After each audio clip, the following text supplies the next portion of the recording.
Okay, Mayor Stevens, we are now live. Great. Thank you, everybody. Welcome to this City Council discussion only meeting Tuesday, March 16th. Will the clerk please call the roll, keeping in mind our rules regarding virtual meetings? Councilmember Babcock. Present, attending virtually from my home in East Lansing, County of Ingham, State of Michigan. Councilmember Bacon. Present, attending virtually, East Lansing, Clinton County. Councilmember Watson. Here, attending virtually, East Lansing, Michigan, Ingham County. Mayor Pro Tem Gregg. Here, attending virtually from East Lansing, Michigan and Ingham County. Mayor Stevens. Present, attending virtually from East Lansing, Michigan, Ingham County. Thank you very much. Our next item on the agenda is approval of the agenda. Is there a motion to do so? So moved. Is there a second? Second. Seconded by Councilmember Watson, motion by Councilmember Babcock. Any discussion or changes? All right, seeing none, all those in favor, please signify by saying aye. Aye. All those opposed, same sign. Great. We are on to our next item on the agenda, which is communication from the audience. We have a call-in number that's on our online agenda packet. I did this in the beginning, and I'm going to start trying to do it again. I'm going to read out that actual call-in number. We do have a few people that I know are on the line right now, so if folks want to call in during that time, and you will have 5 minutes to speak to the council. I'll be cutting folks off at 5 minutes, and you'll be getting a 30-second warning. But the number to call in is 312-626-6799, meeting ID 858-5876-6626. Again, that meeting ID 858-5876-6626. No participant ID will be needed. Emily, would you mind letting in the first caller?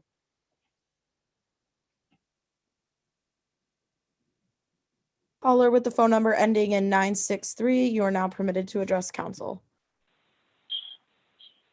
Pass. Thanks, Emily. Thank you. Pass. Thank you, Emily. The next caller on the line is Elena Raybon. You are now permitted to address council. Hi. This is my first time on the city council meeting. I just wanted to know if there are any few things you guys can say that you're wanting to address during this meeting that are of the utmost importance for now. Sure. Is that your only question? For now, yes. Okay, well, we have two items on the agenda today, both an Artspace feasibility study discussion, as well as a discussion of use of funds from community development block grants. Community development block grants are money from the federal government that were allocated because of our income status within the city. We're trying to decide what the best use of those funds are, and the Artspace feasibility study, you're going to hear a little bit more about the potential project there, but it's a potential project that we might see in the city that requires study beforehand, and we're going to be discussing the benefits, pros and cons of maybe moving forward with that. So that's what we're going to be doing tonight. Thank you. Great. Emily, anybody else? The last person on the line is Capital Area Housing Partnership. You are now permitted to address council.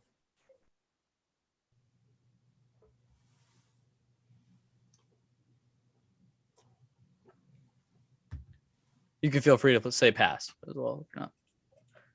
Hi there, I'm just here to listen tonight. Great.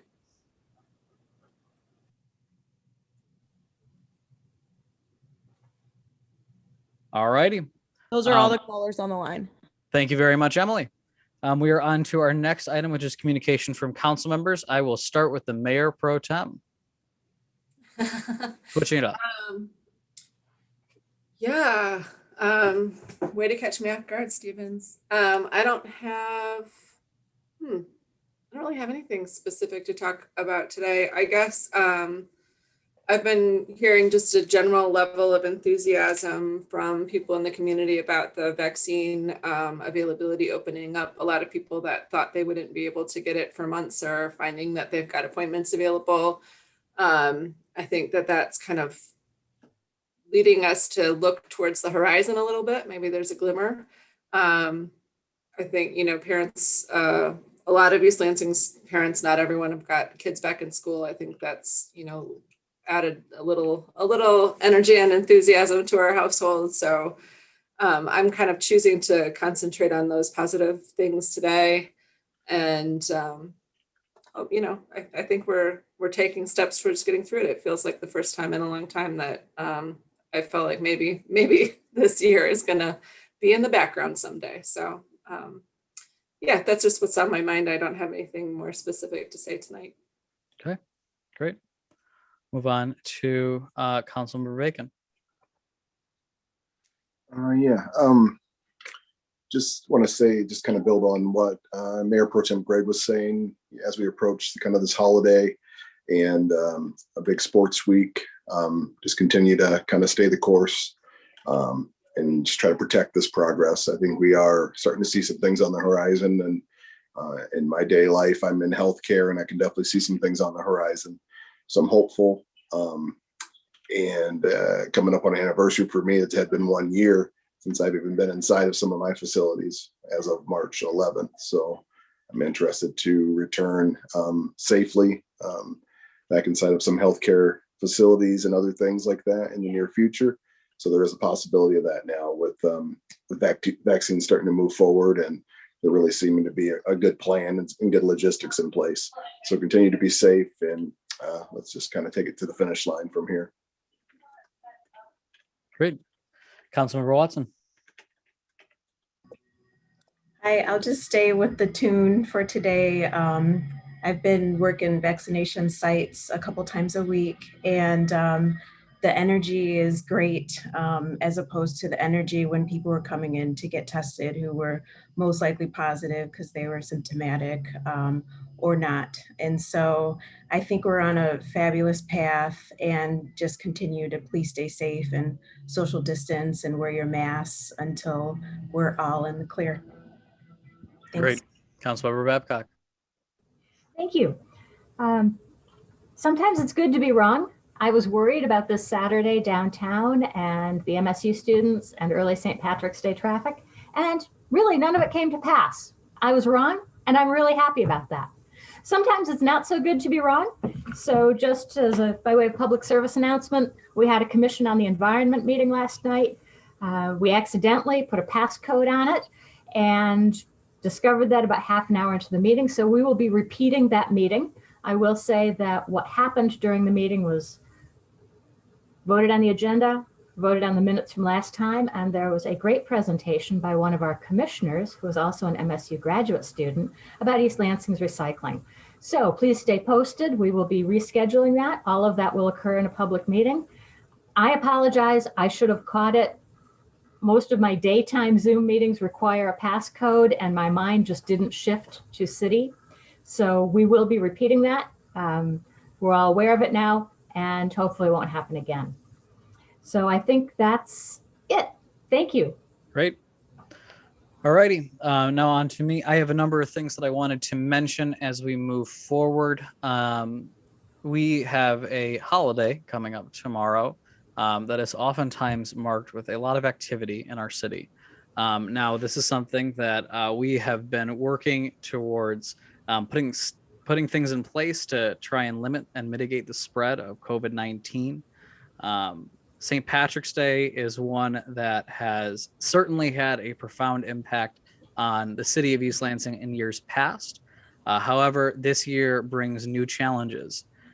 So in that respect, we've been working with our businesses, Ingham County Health Department, Michigan State University, as we have been for several months now, to really try and combat what we could see as a really big spreading day for the virus in every way that we can. And now that included a lot of steps. It included a lot of effort from our businesses to make sure that they had the right things in place, train their staff, made sure that they adapted to more online ways to actually have people come into their establishments. It meant for them maybe rearranging even the way that they do business within the city of East Lansing. A lot of messaging from all of these different areas, a lot of signage, a lot of rules that are in place, a lot of work with student groups to make sure the message gets out there. a lot of effort with our police department, our fire department, EMS, as well as Ingham County Health, which will, I believe, be in the area as well tomorrow. Now, tomorrow is not going to be the easiest day, certainly. I'm sure we will have problems and we will have issues that we will address as they arise. But I do believe that we have taken the necessary steps to do everything we can to have things in place to address them as they do come up. Tomorrow is going to be a challenging day, but I do have faith in the city of East Lansing to celebrate responsibly, to follow the rules that are in place. And I have faith that we put the right rules in place that we can address situations when they don't. I think that we're all on the same page. There's been a lot of communications to not only, residents within the community, but also our businesses, our health departments, and some statewide folks. And so I think we've got some great partners in this effort. And I'm hoping that tomorrow is going to go fairly smooth. But we shall see. I think that this is going to be on those community members, and I have full faith that folks are going to do the right thing. A big thank you to our businesses as well for all the efforts that they've been putting in. Certainly, it's an interesting time to be both trying to really solicit people to come into our downtown to support our businesses while also keeping in mind the restrictions that need to be in place to make sure that people are safe. It's an interesting dichotomy, but we persevere nonetheless. Big shout out to our school systems, Dory Lako and the school board for having some successful openings. I know that members of this council as well have enjoyed sending their kids off to school, maybe not having that online learning, still having the option for some to partake in that. Very, very difficult process. A lot of coordination with the health departments, a lot of coordination from the state, a lot of what effort went into that. And of course, they're being very fluid and willing to change and adapt as situations arise. So just a big shout out to them. We continue to work with our school system to make sure that we're doing everything to make this as easy of a transition as possible. So just appreciate the work that's happening over there and want to give a really big shout out to all those educators that are really putting the students first to make sure that we can, surmise what is a very difficult year for a lot of folks in the K through 12 system. Thank you, Alice, for texting me, but I do believe a little while ago, MSU tweeted out that they had detected the variant within our community for COVID-19. The message that I really want to send on this, and it's something that myself and Linda Vale, the health officer, have talked about very, very frequently, is that the same things that prevent the spread for the original variant of COVID-19 are the same things that will prevent the spread for the new variant. That means wearing your mask, that means distancing, that means not gathering with large amounts of people. All of those are going to help mitigate the spread as we learn to adapt to whatever new variant arises or whatever new challenges arises. Just remember that wearing a mask and distancing is the most important thing that you can do to slow the spread of COVID-19. Taking that responsibility upon yourself as a person, but also taking the responsibility on you, your housemates, your family, to make sure that we're all doing the right thing is the best way that we're going to get through this together. And so even with this being detected within our community, the same things will stop and slow the spread. So we're going to continue down that track until we get to a point where we don't need to have those rules in place. Now, we do have some great news or interesting news, let's say. We're still hearing a little bit more from the federal side in terms of some relief money coming in. And I'd like to hand it over to the city manager to talk a little bit about that. And then I will probably talk a little bit more about it after he does. George? Yep. Thank you, Mayor. So obviously people have started to hear the details of this new act, the American Rescue Plan Act, that is having subsidies in lots of ways. And obviously the area that is particularly interesting to us is the support to local governments. It supports county governments and the state. And the thing for us at this point is it's very preliminary. We've seen an estimate that the city of East Lansing could receive as much as $12.5 million of assistance. And primarily this would be in the range of trying to make up for lost revenue that we lost due to COVID and for expenses related to COVID. Now, I've had pretty extensive conversations with our finance director because we're already in the midst of our budget process of exactly what that means to us. And at this point, obviously, it is very good news, but we also don't have all the details, and that's a big caveat. We have to figure out exactly how this revenue can be used, what it can be used for. So in order to do that, we have to wait for more of the details to come out. I think at this point, it certainly is a positive step for us being that we're already in the budget process and that this really is not going to change the trajectory of our budget, I think for us means we stay the course at this point until we have more information. Fortunately for us, we are not in a bad position in regards to putting our budget together, and we anticipate presenting a budget to council next month that is largely has very little to any use of fund balance. So I think that puts us in a pretty good position.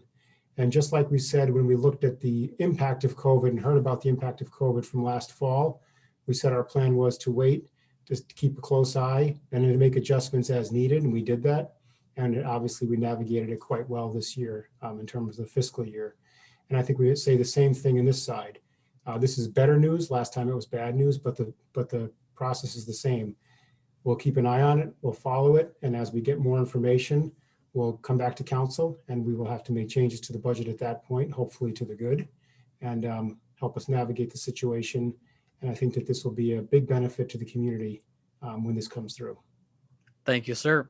And just another point on that, really, I believe in the city, and Jill says this word a lot, our finance director, we take a conservative approach in our budgeting process. And certainly we've made some decisions over the past year to try and mitigate some of those costs that we could see, utilizing different sources of money through grants or other programs the state has offered.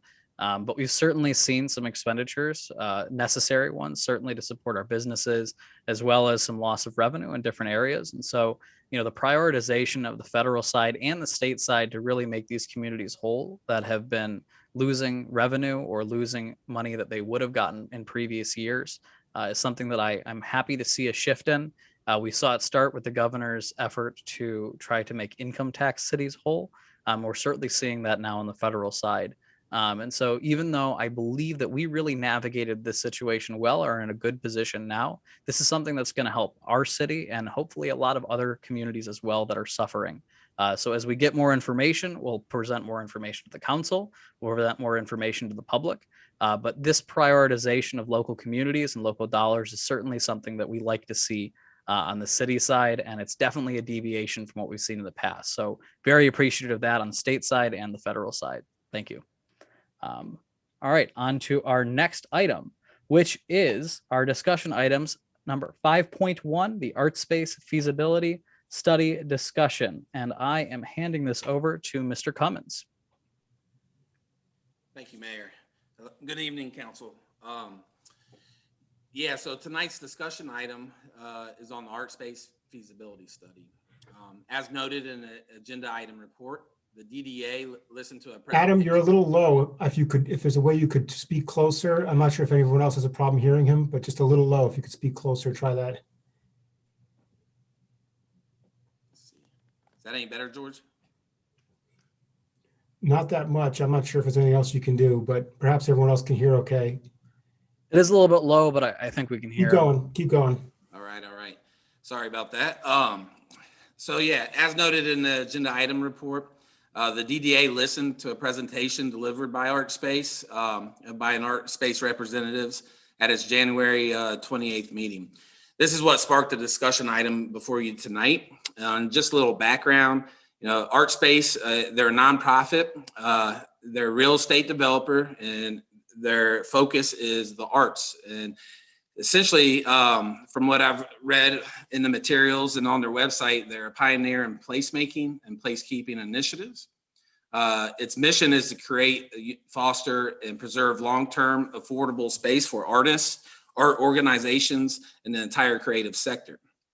Artspace proposed a feasibility study to assess possible economic development projects that would enhance East Lansing's rich celebration of the arts and art community.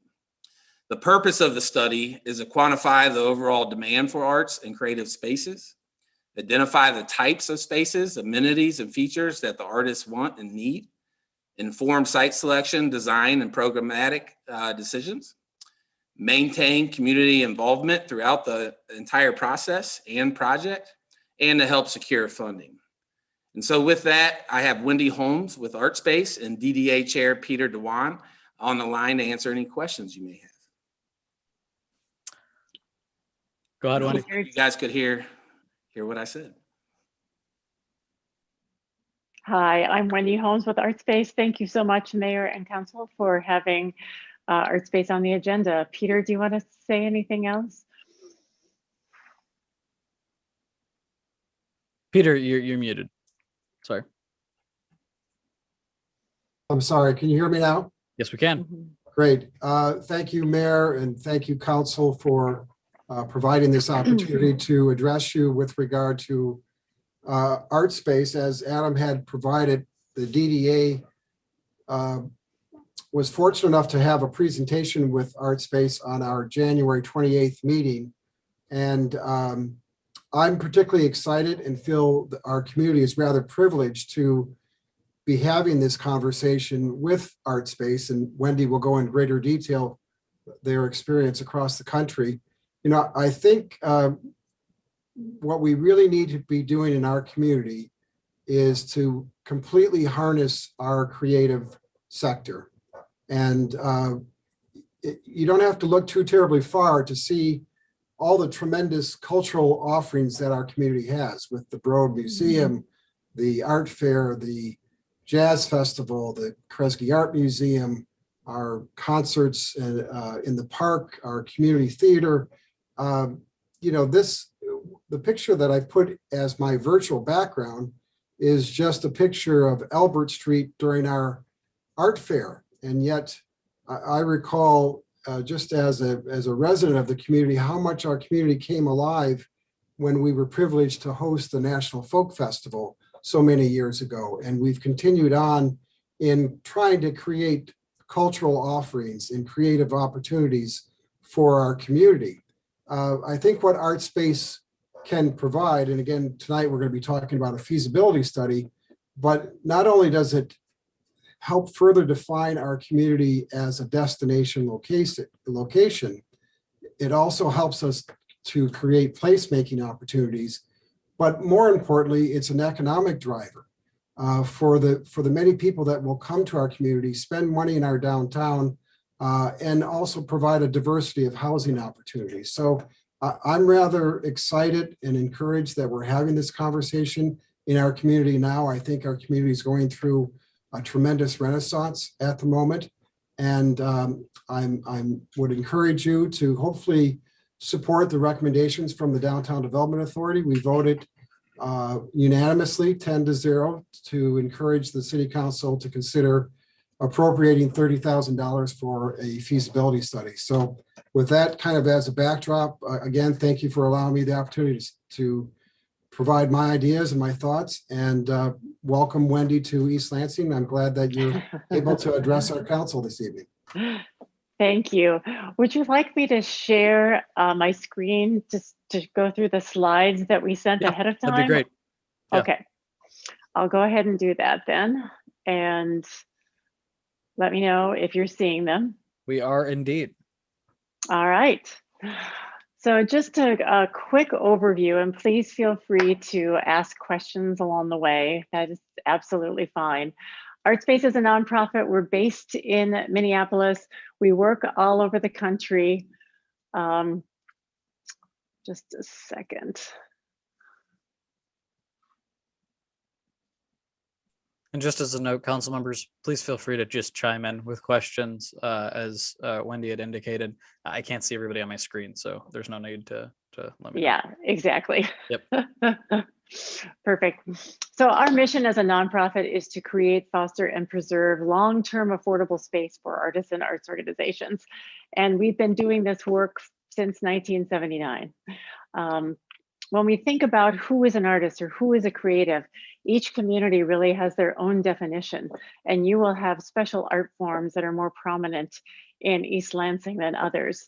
And I want to just broaden your perspective. It's not just painters, and it's not just performing artists. It's also healing artists, culinary artists, fashion designers.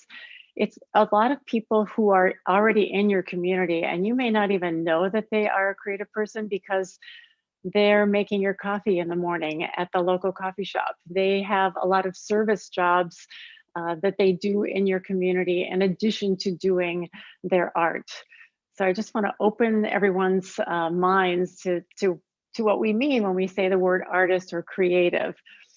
Again, we've been doing this work for over 40 years. We own and operate 54 projects across the country, including one in Dearborn, Michigan. So that was our first project in Michigan, again, at the invitation of that community, who was trying to figure out at that time what to do with their old city hall buildings on Michigan Avenue. So now we have 54 projects in operation or development in 37 cities and 23 states. And there's a picture of one of the city hall buildings in Dearborn that is home to 54 artists and their families. And then we have the old city hall chambers, if you can picture that between the two buildings, is now home to several arts organizations and community-based organizations as well. We do both new construction and adaptive reuse. It doesn't matter to us. It's what makes sense for the community. So this is an example of both in Memphis, where we did new construction in addition to renovating an old warehouse building. Again, beautiful old historic building in New Orleans that we converted a couple of years ago for 72 artists and their families. This is a map of our work across the country. We've done quite a bit of work in Michigan, although we only own and operate the one project in Dearborn. We have been talking with the folks in Mount Clemens most recently about the possibility of a project there. So we do consulting like I'm doing right now when we come into a community and do the feasibility studies to figure out a roadmap. How can this happen in East Lansing? Who are the people that need to be at the table? How can we learn and listen from as many diverse voices as possible about what the community really wants? If we end up developing a project, then we manage that project as well. So we own and operate these projects to keep them affordable and to keep them in use for creative people in your community. So what we're talking about tonight is this preliminary feasibility study, and I'll talk about that in a moment. Many times after that, we also look at the market. How many artists and creative people need what kinds of space? So that's an important data point for all of you to understand. We have a waiting list, for example, for the artist units in Dearborn because it's oversubscribed and the demand is very significant. So a lot of people wonder, are there enough creative people to fill a building in East Lansing? My gut tells me after 21 years of doing this work that yes, you will have those artists and creatives who need space and will more likely stay in your community if they have the supportive environment to remain there. So when we're talking about a preliminary feasibility study, we're really talking about having as many conversations, as I said before, with stakeholder groups that we know are important to the future success of a project. So we'll hold focus group meetings, a public meeting, we'll tour potential sites. It's good for us to understand different areas where this might be a good idea. Obviously, the DDA is focused on downtown. If there are other areas that make sense for the city, we want to understand that too. We also want to understand more about your amazing infrastructure for the arts that already exists, both at the university and outside the university. Hey, Wendy. And I apologize. I don't mean to interrupt. I wanted to make sure that the slideshow was working adequately. Are you able to switch slides? I didn't know if you wanted to move to the Dearborn slide or you were just giving an introduction. are the slides not advancing? They are not. We are still on the first slide. Oh no. Okay. So talk among yourselves for a moment and my apologies. All good. I didn't want to interrupt a really good intro, but I did know that you were talking about a couple of things that were on the presentation on the online agenda packet. So I have been advancing multiple slides for some time now. Okay. This should help. Are you seeing a different slide now? we are not, but what I would suggest is maybe stop sharing your screen and we could have Emily pull up the presentation on hers. And if Fantastic. You wouldn't mind doing that and waiting a couple Let's minutes. do it that way. That's why we have a backup. Thank you. Emily is often our saving grace in many of these. I'm really sorry you weren't seeing the slides. Thank you, Emily. If you guys just want to give me a second, I can pull them up. Absolutely. That's all right. So when we're doing the feasibility study, I don't need the slides, I know them, but I want you to see the pretty pictures because they're meaningful. We look at 6 different criteria. What's the project concept that you want to bring forward? Is it the living and the working space for artists and their families? Probably yes, but is it other things as well? Do you want space for community organizations, creative businesses, et cetera, like Jesse's? In fact, Jesse didn't you say that you lived in a building in St. Paul or had a friend who lived in a building in St. Paul? One of the classmates that graduated with me from my art class at Hamlin moved into one of the St. Paul lofts after graduation. So yeah, great. I knew you had firsthand experience. And then after the project concept, we're trying to understand, what is the artist market? What do artists and creatives want? So listening to that community and getting as many diverse artists at the table as possible. Understanding where the money's going to come from. Funding and financing is super important. We've done a project in Michigan once. We've done 53 others. So we have an idea, but each community will be a little different. And we use public and private sources. One of the main sources we use for these projects is the low-income housing tax credit program, which is available through the state. It's a competitive program and it targets people who are between 30 and 60%, sometimes 80% of area median income. So it's really workforce housing for your creative sector.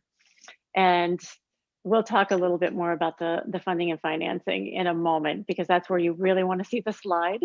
Yep. And then we're also looking at leadership. Where's the leadership going to come from, both on the public side and the private side, right? You've got to have it on both sides. And then how does this align with other goals that you have, either in the comp plan or the DDA's plan? What are those broader community goals that you're trying to accomplish? Are you trying to increase residential density in an area? Are you trying to preserve affordability? Do more creative businesses need an affordable space to be? What are those things that are driving you right now that an initiative like this can also support? So that's a really important one. Emily, do you want me to try again?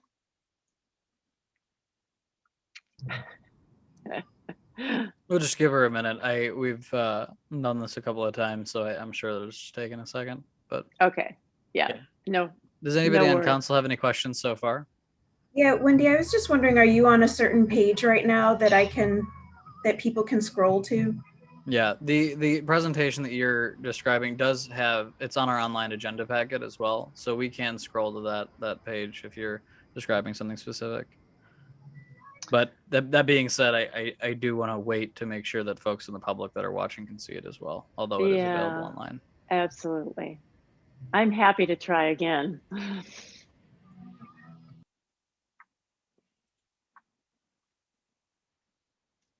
We'll just give it a minute, guys. Sorry. I could try again while we're waiting.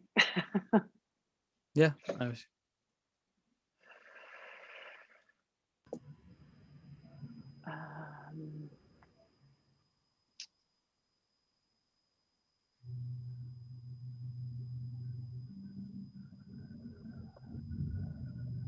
Let me know if you're seeing different slides now. Are you seeing them advance? You know what? We actually were right before you went to full screen. Okay. I actually think if you go off of full screen and just do it on a non-presentation and scroll up and down, you should be able to. I am. Are you not seeing it? I'm seeing the consulting page. Would you mind switching slides just to see? There we go. All right. Yep. That should be good. All right. Please cool. continue. Are you seeing the next one advance? We are indeed. All right. Yay. So I was talking about, well, I do want to go back and just show you a couple pictures. So there's the Dearborn City Hall building. This is Memphis that I was talking about before, where we did new construction and historic preservation. This is New Orleans. This is a map of our work across the country, including quite a few cities in Michigan. I was talking about what it is that we do and how we go about that work.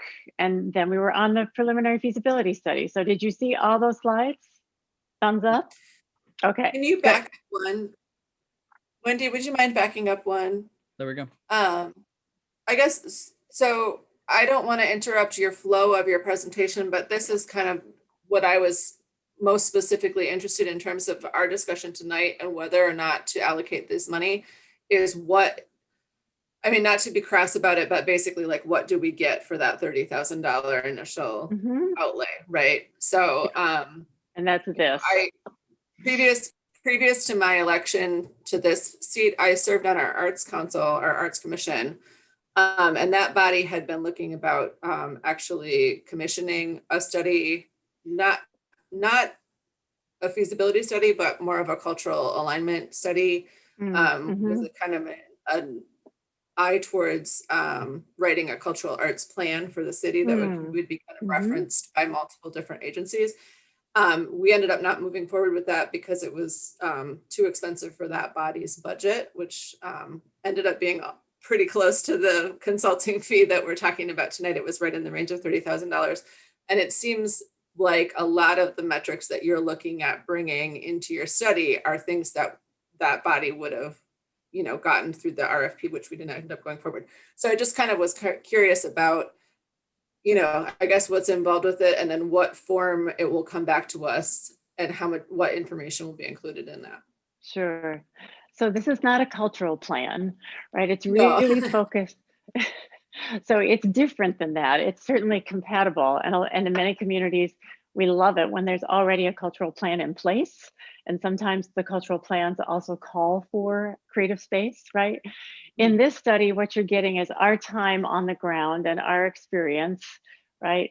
Advising you and picking up on cues and understanding how a project can happen in your community, and then writing up a report about our findings and our recommendations. And we touch usually between 200 and 400 people during the process of doing this study. Especially if we can do them safely in person again, that would be lovely, or some hybrid of the two, right? But you're really getting a roadmap for how this could be possible in East Lansing, and understanding what all the connector points are and who the critical players are and where the partnerships may be. So all of these projects that I've been talking about are kind of complicated, right? They're public-private partnerships, which are always complex and require a lot of different players at the table and stakeholders to hold hands and agree and move forward. So part of the study is meeting people and getting a sense of who are the leaders that are going to help bring this project forward, because we're not a speculative developer who just decided one day, East Lansing sounds like a fun place to be. No, we were invited by you all to look at this as a possibility, if it makes sense for your community. Does that help? Yes, it does. Thank you. And if I'm not mistaken, Wendy, there is an example of a feasibility study, or at least the report that was given to Mount Clemens attached to our agenda as well. Correct. Is that correct? Okay. Yeah. Thank you for remembering that. I talked about broader community goals, and these are just a few of them. Can I ask a question while we're still in this Yeah, vein? of course. Yeah. I'll go back. Yeah. As far as the feasibility, I think just from a community perspective and how I would view it as an external person, is there a sense of like an inevitability with 2 staff members from Artspace, many people who already have a kind of due interest that is going to come out of the focus groups and leaders who already have interest in this? How would you ever come to a decision that it's not a good project, or it's not the feasibility? Or because I think as a public might assume that there's some inevitability to this. I think there's a little bit of distaste in I'll just give you our climate for something seeming inevitable, and then kind of trying to, you know, put the round peg into the square hole after the fact. And I think that'd be my curiosity. Well, I have 2 answers to that. One is it's not inevitable, and I'll give you a great example. We worked last 2 years ago in a neighborhood in Chicago called Maywood, and they were all gung-ho and ready to do this. And we came away from the study realizing that their leadership was a little weak, and they hadn't organized themselves as a community around the arts in a way that made it possible for a project to be successful yet. So in their case, we gave them some examples of what they could do to be ready for a future time where Artspace could potentially be successful, but they weren't ready. And we thought because they were a neighborhood in Chicago that of course all the pieces would be in place, but they really weren't. And we were just looking at that neighborhood specifically.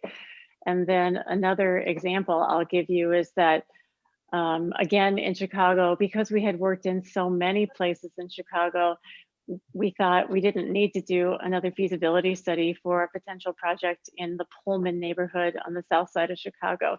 And we skipped that step and regretted it from the beginning because the relationships and the pieces and the buy-in was not there. So we regretted it from the very beginning, and the community really was the one who regretted it because there were so many steps backwards that we had to take to bring people along. So what would come out of the primary feasibility phase? A report, like a grade, like you're not quite ready yet. If these elements were in place, this would be really great here, like that type of thing. I mean, I don't have a good sense of this. It's just trying to be devil's advocate a little bit. No, this is good. I like that.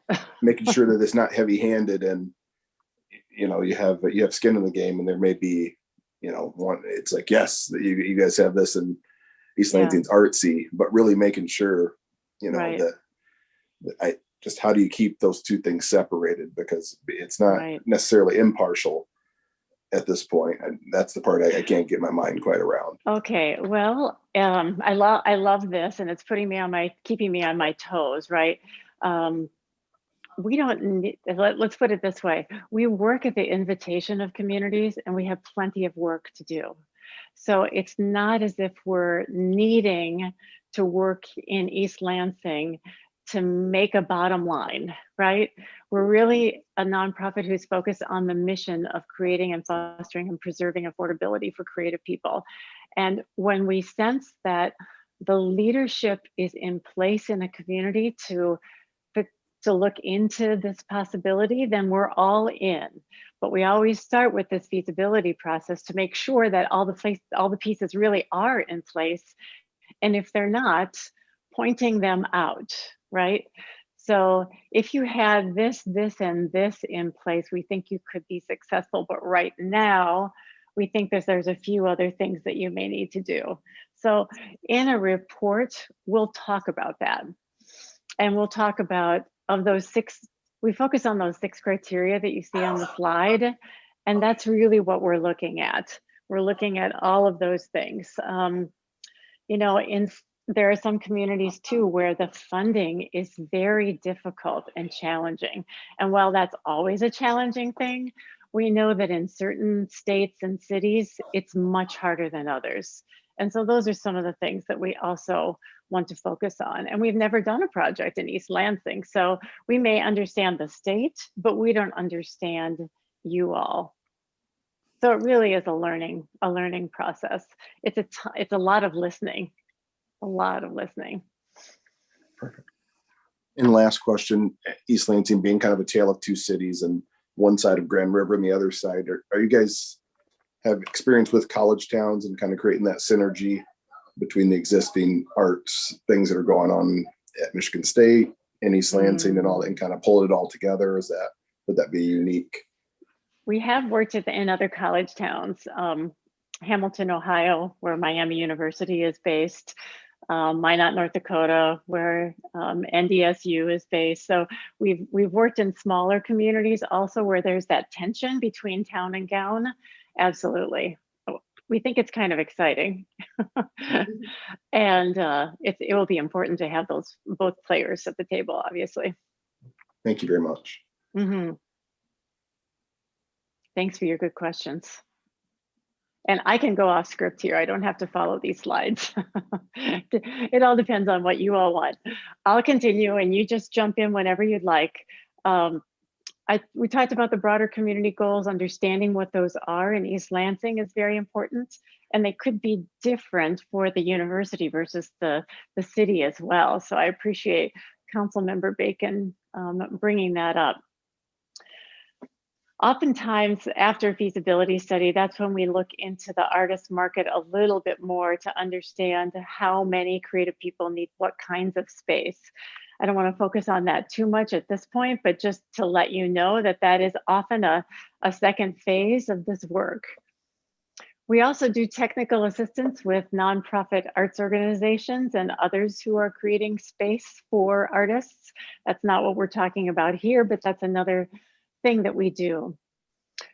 When we're looking at the core project goals, right, we want to make sure that these projects meet the creative sector's goals, meet the city's goals, ensure long-term affordability. So we're often looking for 50 to 99 years of affordability with these projects. They need to reflect the unique culture and character of the community. And not just the elite. We want to understand artists who are doing cool things that are off the radar, as well as the ones that are on the radar. And musicians often fall into that category, for example. Exemplify sustainable and efficient design, and then operate in the black. So we wouldn't be able to own and operate 54 of these projects and keep them affordable if we didn't keep them in the black. And that is even with the lower rents that the creative people are paying.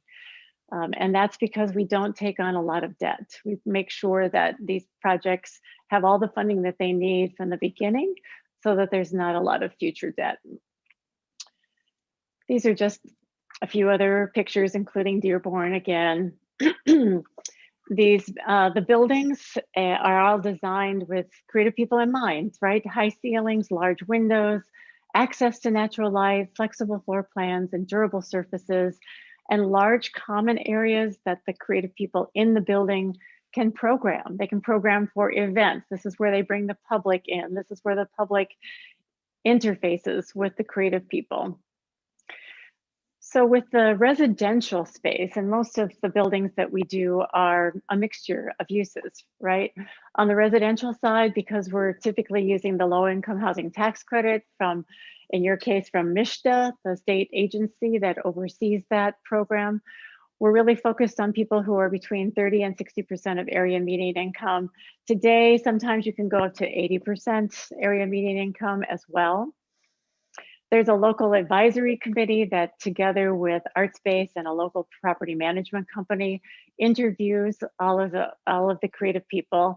And this is not to judge them. This is just to make sure that they are a creative person who wants to live in a supported community environment. Some artists choose to live by themselves and aren't really interested in a community kind of experience. So we want to make sure that the people who are applying for these and getting these units are people who are going to also give back, right?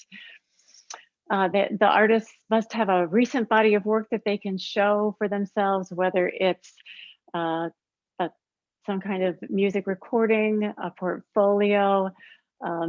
Someone brought a whole dinner with a plate of lasagna to one of the interview meetings. So there's all kinds of art forms, again, we want to embrace. And most of artists in the country and most artists in our buildings don't make the majority of their income from their art. They're holding down other jobs in your community. What we've found, though, over time is that artists don't have to hold down quite as many other jobs when they're in a supportive environment where they're encouraged to create and make more money from their creative pursuits. So this is a very general view of the funding and financing that, about 75% of the funding will come from public sources. And I'll give you the Dearborn example as a very specific one next. About 10 to 15% will be conventional financing, a first mortgage, for example, and the rest will be philanthropy. And again, that varies. In the case of Dearborn, it was Ford Motor Company, the Ford Foundation, and the Community Foundation, for example. So artists benefit communities in a lot of different ways. And a lot of times we're bringing properties back on the tax rolls that haven't been on the tax rolls. Sometimes they're vacant parcels. Sometimes they're vacant buildings. Fostering more livable communities and anchoring arts districts and expanding public access to the arts. So artists will attract other artists. And that's a very common thing. And this is from an economic impact study we did in 2011 that's on our website. And then the benefit to artists I mentioned before, artists often become more productive and make more income from their art, I think is probably the number one thing that we've learned over time. And that's a wonderful thing. So that again, and in turn is returning a service job into your community if an artist doesn't have to have 2 or 3 other jobs to support their living. Some of the communities that we've worked in Michigan, just to give you an idea, we're actually, we just closed a cohort-based learning program in Detroit, where we were working with 10 different nonprofit arts organizations who had projects of their own, and we advised them and provided technical assistance and coaching for their own space projects. So that's something that we recently did in Detroit. And then the City Hall project that I talked about in Dearborn, this was a 53-unit project with 20,000 square feet of non-residential space. There's 1, 2, and 3 bedroom units. And this was a $16.5 million project. And this is a quick overview of the funding. So about 75%, so it matched the pie chart, came from public sources, historic tax credits, home funds, a brownfield loan, MEDC for the commercial or the non-residential side of the project. And then Illinois Facilities Fund played a role, and a couple other bridge loans. And then we deferred a portion of the developer fee that nonprofits get for doing projects like this. So that is the end of the slides, and I'll stop sharing. I'm glad they finally worked. Thank you so much for your patience on that. I'll open it back up. Feel free to chime in with questions or comments on this.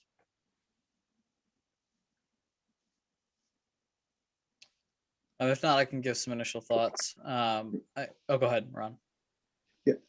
Do you guys have any projects that kind of work in that mixed use space where you have the residential and then the parts where you could use it as like a rental, or where people can use it for weddings or things along those lines, where it's kind of that mixed space? Is that something you've done in the past or have a vision around? So because we have over 1 million square feet of non-residential space, the answer is yes, right? So most of our projects are mixed use, and what happens in the non-residential component is really based on what businesses are in your community, or people who want to start businesses who are in your community, right? So if it were a rental business, for example, or an event center of some kind, we would look to the talent locally who would want to operate that within the building. And that would be used to kind of, that's how you subsidize to keep the rents lower for the artist and that kind of thing. With the, is that part of the strategy? Sometimes yes. Now, even on the non-residential side, though, the rents are kept below market so that we're supporting the creative economy for the businesses as well. Yeah, but there is a little bit of cross subsidies. So thank you for mentioning that. Yeah. Okay, thank you.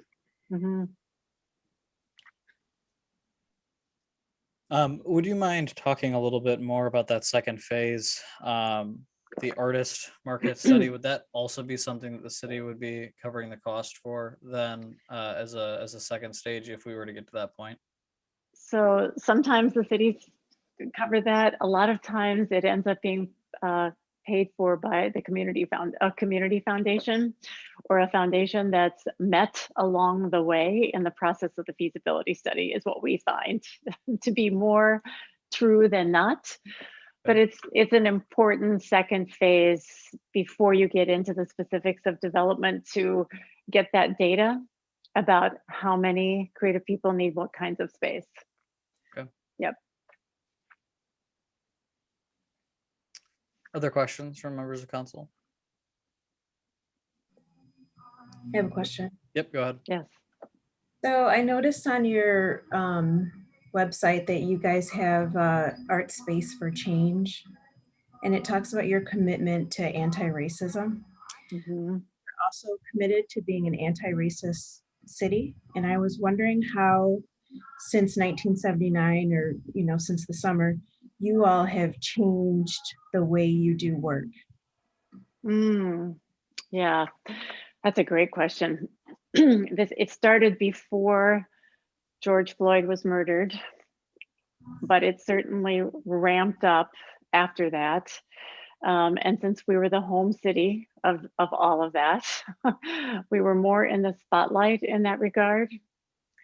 So even starting with the feasibility study, it's more important for us than ever to really make sure that there are a variety of voices and faces at the table, and really insisting that the community identify those people so that we are talking and listening and bringing those people into the process, that they're part of the core group that we have for these studies, and that we're thinking, we're putting that topic also on the table, because I know as a white woman that I have to make sure that I'm thinking about those things all the time and being called into question if I'm not.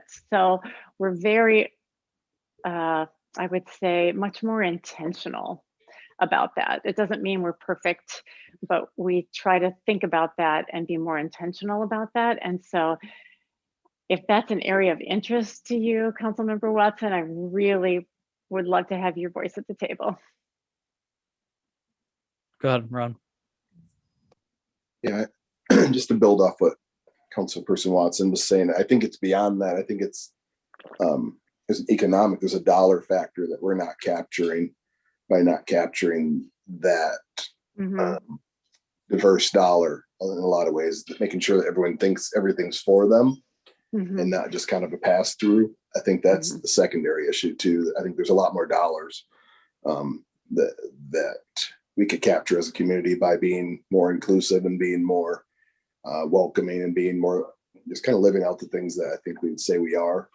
Just and maybe the arts might be that caveat into bridging that thing that we've been trying to bridge for a long time. So I think that it's even more, it's beyond just giving service to it as an equity project. It's an economic issue as well. I think that I don't think we capture as many dollars in East Lansing as we could, just because we haven't created that bridge yet.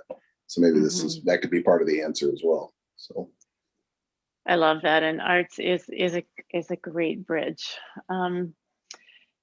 Yes, I have a lot of thoughts about that, but I'm glad you brought that topic up. Other questions? Go ahead, Jesse. I don't have any questions per se. I have a lot of comments. Yep. I'm sure that nobody on council is surprised to hear that I have a lot to say about arts and the creative economy. I think I'm sure that nobody's surprised that I'm generally quite enthusiastic about this project, not just because I'm aware of Artspace and what they've added to other communities, but because, the creative economy and the creative class is kind of those are my people. That's where I live, in the creative economy. And I think that so many times and too many times we look at economic development just in terms of like large companies and numbers of employees, and we kind of lose track of the fact that there's a lot to be said in terms of the business identities. And I think of every artist, every individual artist is a small business in and of themselves. So when I'm, if I say businesses, I'm not just talking about like stores and names. I'm talking about, Painter Joe and Potter Sue and, each one of those entities, as soon as you sell your work, you become a business. You pay sales taxes, you pay small business taxes, which are quite stiff, by the way. And so I think that I see, my compatriots and my contemporaries in the creative field leaving, looking for opportunity elsewhere because they don't see it here. And so I think that, we've got world-class educational institutions here that are training people in creative arts, in expressive arts, graphic design. And then those people are leaving our community to go to other larger metropolitan centers because they think that that's where the work is for them. And then they find themselves in a much greater cost economy. And so their dollars are worth less, even though they're working just as hard.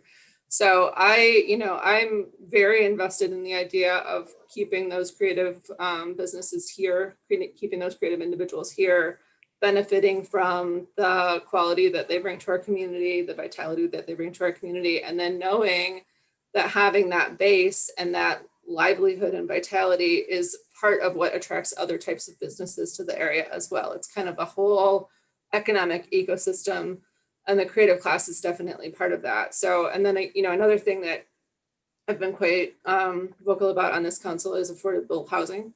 And so I think especially when you have people whose work is undervalued as much creative work is, having a place for them to live well and within their means is also critically important. So, $30,000 is not no money. It's a very substantial sum of money. It can pay for a lot of other types of things.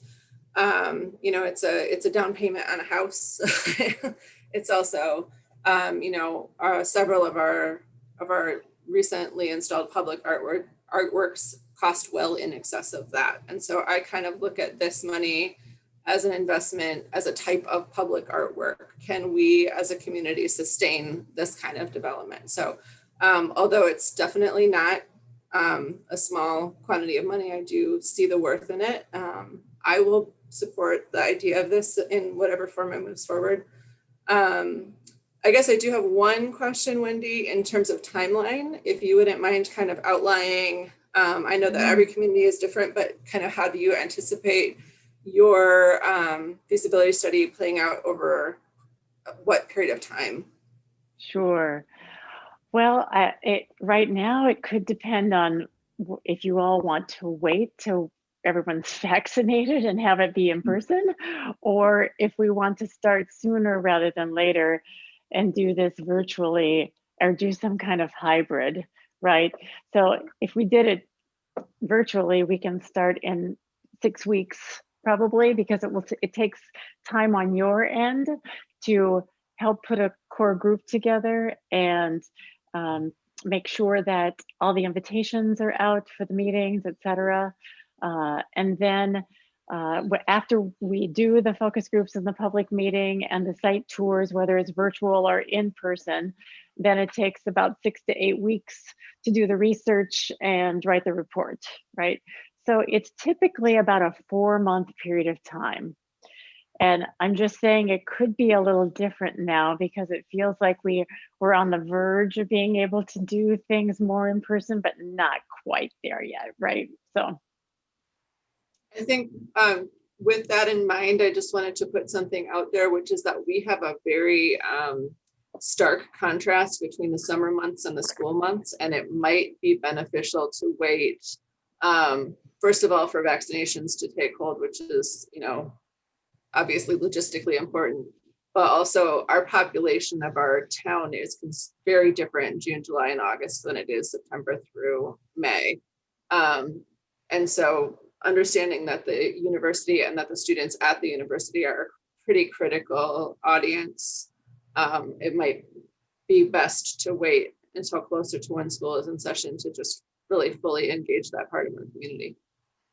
got it. Those will be important discussion items for sure. So Yeah. I have a couple of comments. Mayor Pro Tem, are you finished? Am I interrupting you? Yep, I'm good. I might have more later. But Great. So a couple of initial thoughts on this. Really like the idea. I did a little bit more research and background into the Dearborn project, which I think was very well executed. I think that they had a lot of the right pieces in place and a lot of really good opportunities that happened to align in the right way, which is really good to see. And I think they utilized a space in a really effective way to diversify some housing. So what we're talking about here in general is really paying for a study that I think would normally be something that would be conducted by a private developer. Right, a private developer comes in, they say we want to do this project within this city. This is the cost. This is the money that we'd put up, and this is why we think we can do it. And then we make a decision. And I understand that that's how a lot of members in the community are going to see it too, if we move forward. But I think in our effort to be a little bit more inclusive. And as well, in our effort to diversify housing and provide more affordable opportunities for folks, I think we have to be intentional. And I think that this is an example of being intentional, is seeking out these opportunities for our community in a way that we are actively attempting to diversify housing and provide affordable housing within our community. I think that it's a great organization that does really, really great things.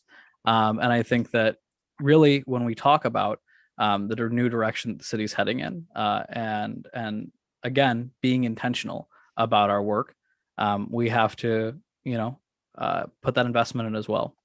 And so I think a feasibility study is something that I'd be willing to get on board with. Something that I'd be interested in is I think Councilmember Bacon's point was well taken in the respect of I think this is a great idea. But I don't know whether this is something that's feasible for the city of East Lansing. I don't know whether the market will allow for it. We certainly have an interesting housing market within the city of East Lansing that tends to err on the side of higher rents because of our student population here. And certainly property values are increased based on that. And so, and we also have a community that's very, very cognizant of the use of public money. And I think that that's an important point. And so I think Councilmember Bacon's points were well taken.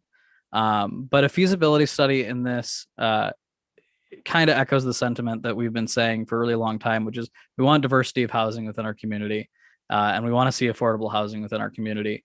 And I think this is an intentional way of us taking a step to maybe see another project that would provide that. I think that we've done that with different developers and requiring certain aspects of the development to have an affordable or a diverse aspect to it.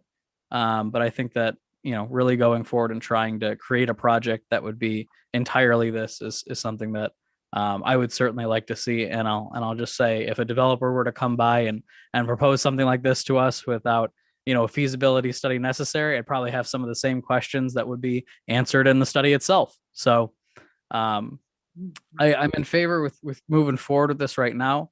I do want to probably, and something I'll probably do before this heads to a regular council meeting agenda, is reach out to some of those other cities that have seen these studies conducted, understanding what the staff time is for it, understanding a little bit more about what they learned about their communities, and how it benefited them in the future, especially those cities that maybe didn't see a project conducted. That was interesting to hear a little bit about the Chicago neighborhoods, but I'd be interested in that as well. So that's probably something that I'll do as an individual council member. But at this point, I'd be supportive of adding this onto a future council meeting agenda to allocate the money towards this. Any other comments, questions? Go ahead, Councilmember Bacon.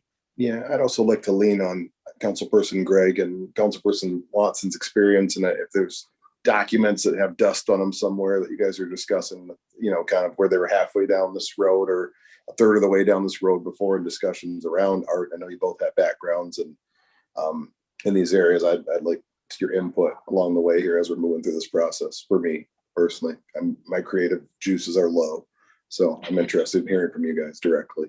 Go ahead, George.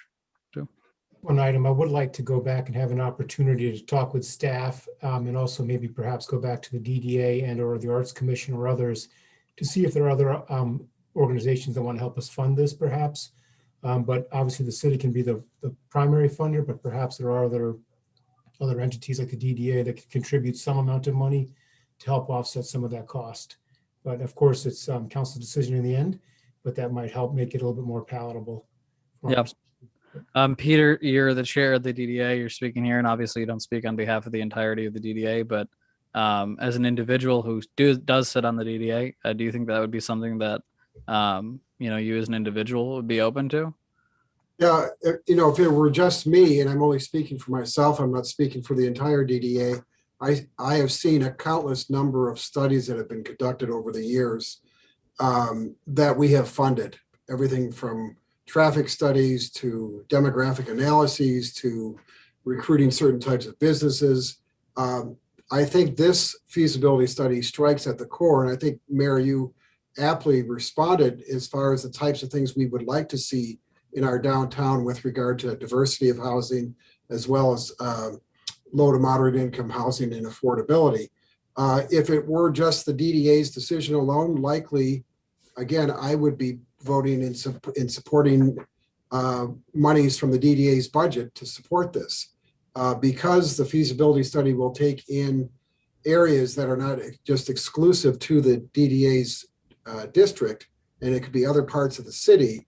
That's why it's been elevated to the council for your consideration. So, but I think there is certainly interest. It passed unanimously by the DDA. And of course, we would have to go back and visit, if whether or not we would be interested in supporting or sharing in some of the cost. But again, the caveat is that it could be other areas outside of the DDA. Right. Thank you. Makes complete sense. Thank you, Chair. I can Mayor Pro speak- Tem, and then I'll go to Adam. Yeah, I just wanted to point out one stumbling block within the Arts Commission in terms of funding. I did bring this up after the discussion at the DDI. I brought it up at the Arts Commission, and there was a general enthusiasm there. And I believe one of the commissioners even said, well, can we just write a check? But the Percent for Art Fund, which is where the Arts Commission draws the most of their budget, is pretty much specifically entailed for physical artwork. It's a pretty legally binding entailment of that money. It's in the ordinance. And then the other part of the Arts Commission's budget is that $17,000 that's allocated from this group specifically for the cultural arts grants. So although the Arts Commission does have a reasonable amount of funds in the bank, it's legally probably not allocatable to this purpose just based on the way that that budget is worded.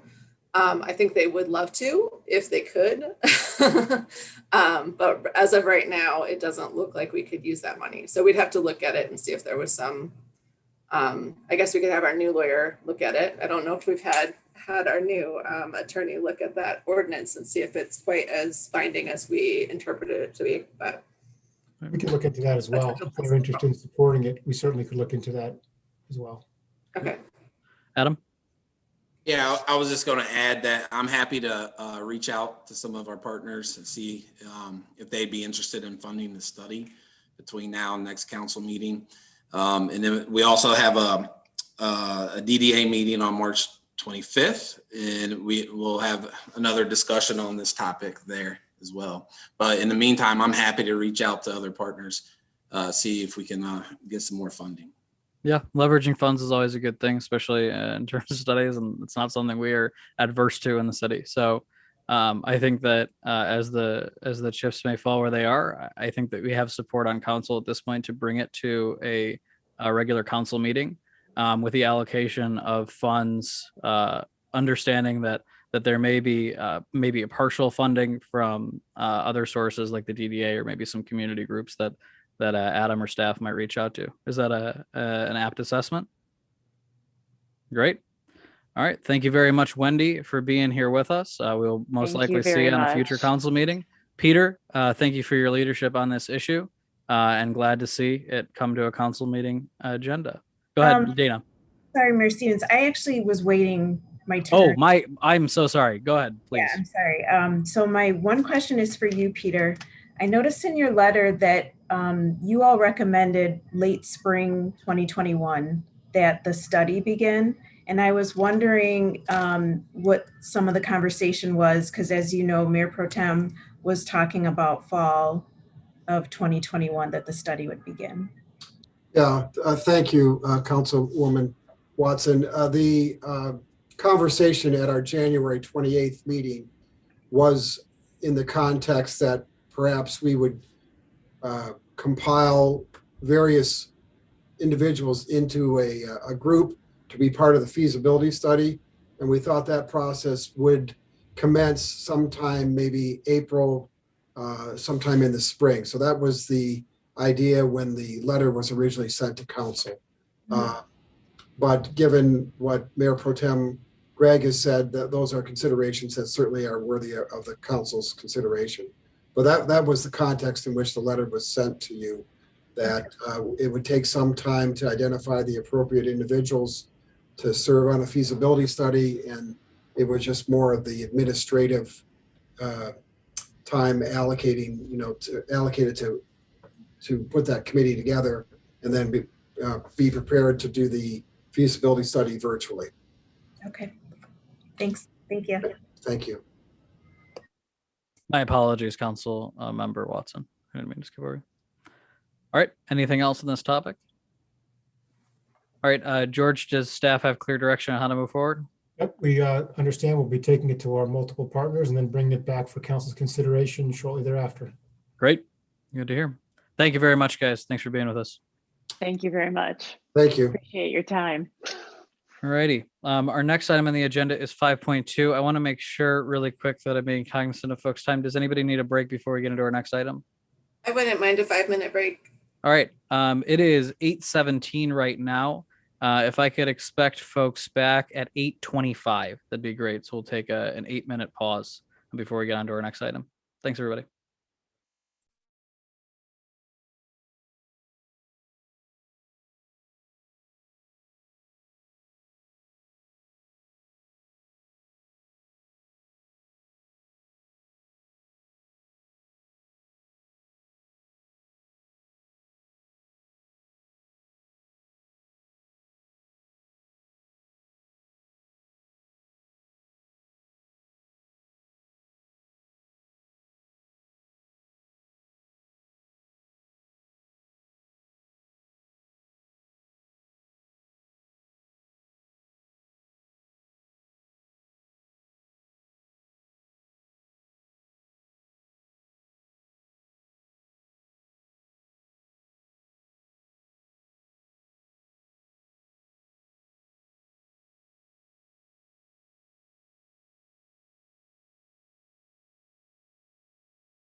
All right, do we have everybody back?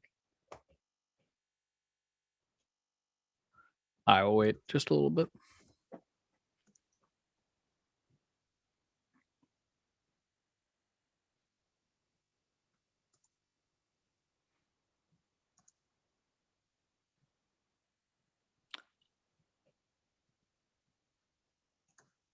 Did Lisa get disconnected?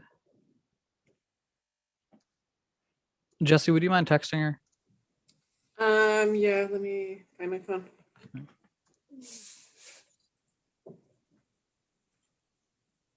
Folks that are watching, we're just making sure that everybody's still back online. Just take us 1 minute. I think somebody got disconnected.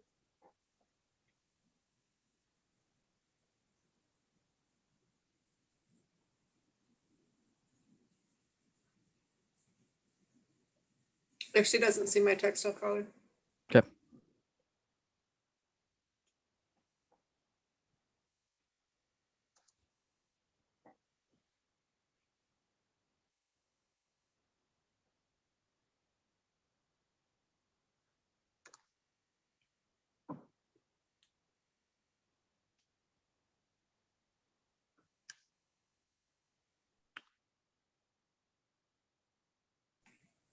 There she is. Hi, Lisa.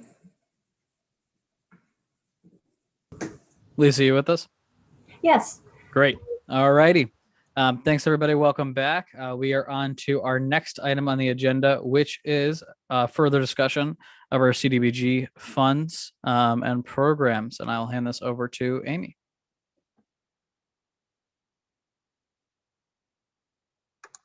Thank you very much, Mayor, and good evening, City Council. I am here this evening to provide some project updates as well as lead some discussion regarding both the Community Development Block Grant Coronavirus or CV program, as well as the Community Development Block Grant Entitlement Program. So I think that I will begin with the good news because everyone likes some good news. So the good news is that the City of East Lansing has learned that we are actually eligible to receive an additional $228,126 in CDBG CV funds. So as a bit of a brief reminder, City Council might recall that in May, City Council received a first round allocation by which we received funds to essentially prevent, respond to, and react to the coronavirus. And there were stipulations per HUD guidance on how those funds could specifically be allocated. And as a result of that, City Council decided to prioritize funding in two main programs. Both of these programs were new. They were created through staff and City Council input and now have since been implemented. So the first program is the Emergency Rent and Mortgage Relief Program. This is a program in which residents can apply to receive up to $5,000 in rent or mortgage assistance. As you can see, we believe that the program has been quite successful to date with over 30 households being served. CDBG CV funds are limited to a 2-year allocation period. And so what that means is we currently have through June 30th to be able to expend all of our funds. And so right now there's a little more than $35,000 remaining in that program. And based upon need and trajectory and the fact that, the program has been in place since really July when the program was really rolled out, we believe that all of those funds will be allocated by the end of this fiscal year. In regards to the Small Business Relief Program, this is a program in which businesses. Amy, you may have to click something. Do you guys see a box over a screen? I was waiting for the right time to say it, but yeah, if you want to just hit got it right there. Yeah, that's good. Thank you. Oh, sorry. Nope, Are we no okay problem. now? Yep, we're all good. Thank you. And everybody can still see the PowerPoint? We're good? Yep. Okay, perfect. My apologies. So in regards to the Small Business Relief Program, businesses can apply to receive up to $10,000 in grant funds for those businesses that agree to retain income eligible employees. So this is a job retention program that has been developed, and that program is citywide.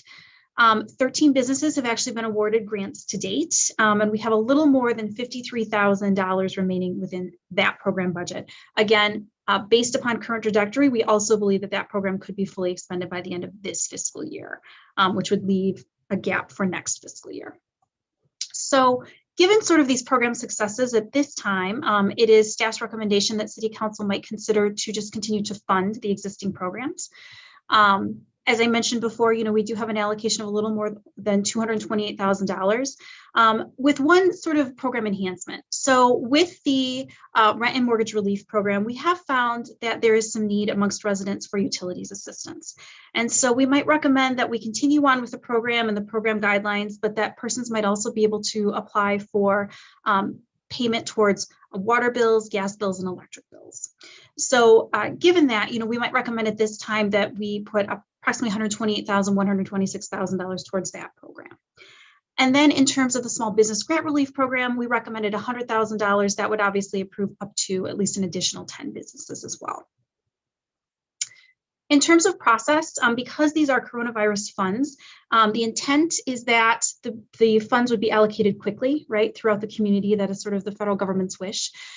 So based upon our current citizen participation plan and processes, if City Council, kind of comes to a conclusion this evening on how the funds could be spent, staff could actually come back to you as early as next Tuesday and present what's called a substantial amendment to our action plan document. All of the CV funds, again, per HUD regulations, are linked to our 2019 program year. So it is it is last fiscal year, not the current program year, but last year's. And that was all based upon HUD regulations. That's nothing that the city determined. But they would like, you'd link your funds to that. And then we would do a public notice regarding a 5-day public comment period, and then obviously a public hearing before council. So we need to hold a minimum of 1 public hearing. So the recommendation could be that public hearing could be held your first council meeting back in April. You would hold a public hearing, state that, yes, here's a final opportunity for persons to weigh in on the allocations of the funds. And then at the conclusion of the public hearing, staff would finalize paperwork, and we could see funds allocated back to the city and, placed into the programming for implementation as early as the beginning of May. So this evening, I'm really here to kind of ask and to receive some feedback on if council agrees with these initial recommendations, and the proposed timeline, and to just really lead general discussion on the proposals. Great. So I have a couple of questions, and then obviously open to other council members. So I want to make sure we're having a conversation around, especially the demographics of folks that are being allocated some of these monies.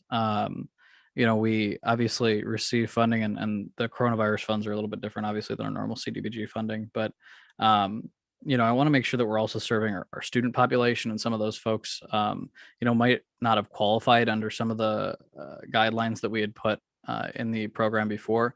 I do love the addition of utilities assistance. I think this is something that's absolutely necessary. I think we've seen it in other communities, and we see it in our community, where people aren't able to have what is really a right for folks to have access to clean water and electricity. So I do think that's really great. But I'd be interested to hear a little bit more about the demographics that we saw, and then possibly if we might need to edit guidelines for who is eligible for these programs, so we can make sure we have more of an all-encompassing approach to who can receive these funds, to make sure that really anybody that is in need, based on the qualifications we lay out, can have access to this money. So I'd be interested to hear your thoughts on that, and kind of what you learned from this past experience with this money. Certainly. So I can address a little bit of the demographic information if you'd like, Mayor. So to date, the 30 households that I mentioned, I do have demographic information regarding race of individuals that is self-identified. I will say that the majority, and I apologize, I don't have it quite at my fingertips of specifics between rental and mortgage, but I will tell you that after speaking with CHP, the majority of those individuals served have been rental, have not been mortgage. And so I actually believe, and I'm happy to at least I believe around 3/4 or so has been at least rental. Okay. That being said, obviously, some banks have had mortgage moratoriums in place. And so we are kind of wondering now, as we approach the 1-year mark, will we see more mortgage inquiries? But the vast majority have been rental. I can tell you that in terms of race of individuals that have been served, 16 households have identified as Black or African American, 9 Caucasian, 4 American Indian or Alaskan Native, and 1 Asian. Okay. So for this particular program, the requirement is that persons would have to be 80% or less AMI. It's American median income. So it basically benchmarks how much persons can make to be eligible. And actually, 23 of the 30 households were below the 50% AMI, so had a greater financial need than the 80%, if that makes sense. So we're in the lower income bracket. We also serviced 44 months of rental and mortgage assistance, if that makes sense. So that is some initial data. And if there's anything specific that council would also like for me to find out, I'm happy to do that.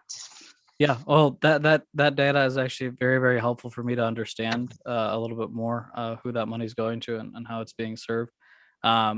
You know, I just do want to be cognizant of the fact that, especially, you know, given our younger population within the city, a lot of these programs are not as in your face. You know, if you're a younger person, you're not really aware of the assistance that you could be eligible for.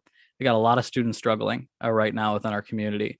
And especially with the addition of the utilities assistance, I know that sounds like a small thing, but especially in households where the rent payment is actually split amongst, you know, a group of individuals, it might be something like the utilities, or it might be something that's called assigned to one person's name versus another, that might be putting an undue burden on individuals. So I would be interested to hear a little bit more, maybe at the next meeting, how we plan to kind of market this as well. Not necessarily market it directly towards the student population, but make sure that the student population is aware that this money is there, right? That it's available. And if that's already happening, that's great. And sounds like the money, at least on the rent and mortgage side, was used really, really effectively, and for people that were certainly in need, which is the point. But I want to make sure that population is served as well for allocating more money. So. Any questions, comments on so far? Yeah, can I piggyback off that? I was curious on kind of the older population. When you mentioned the younger population, my mind kind of, and as we branch into utilities and that type of thing. Yep. I know a lot of times they're not online and maybe don't have access to some of the same things. So I just as a caveat, along with Aaron's point, to the younger population, perhaps something directly directed at the older population, maybe doesn't have as much access to internet or websites and that kind of thing, which kind of what's going on with the vaccines as well. Just how are we going to reach them and let them know there is support, particularly around utilities, which I think is a huge issue from this winter. So perhaps some marketing ideas, maybe print, mailing, something of that nature, if I'm understanding for that. Yeah, I think what Councilmember Bacon and I are getting at is being intentionally inclusive around the marketing on this type of project, to make sure that we're reaching all audiences that could possibly need this help. And I appreciate Councilmember Bacon making that point as well. Okay. Yep. Other questions, comments? Please feel free to chime in. I can't see everybody on the screen, so just go for it. Yeah, just to add again, it would be nice to see if this can include the students that share a lease. So like, you know, people have different incomes and different things they have to pay for when they sign those leases. And so one student's percentage might be easier to come by than another student's. And for just, again, those students that might be struggling, I hope that we can make space to assist them individually as we do the households. So can you talk about that a little bit more? Amy, could you touch on, I mean, that divide, right? There are students that are, you know, splitting rent amongst each other. So is there a possibility that folks qualify under that, or do they have to qualify as a household as a whole? So there are some unique situations. So the way that the HUD guidelines read is that you need to count the income of anyone in your household 18 years of age or older.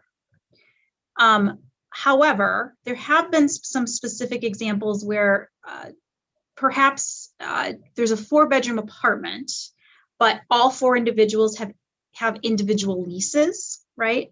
So in that particular case, there might not be the need to have to count everyone in that in that unit. Does that make sense to everyone?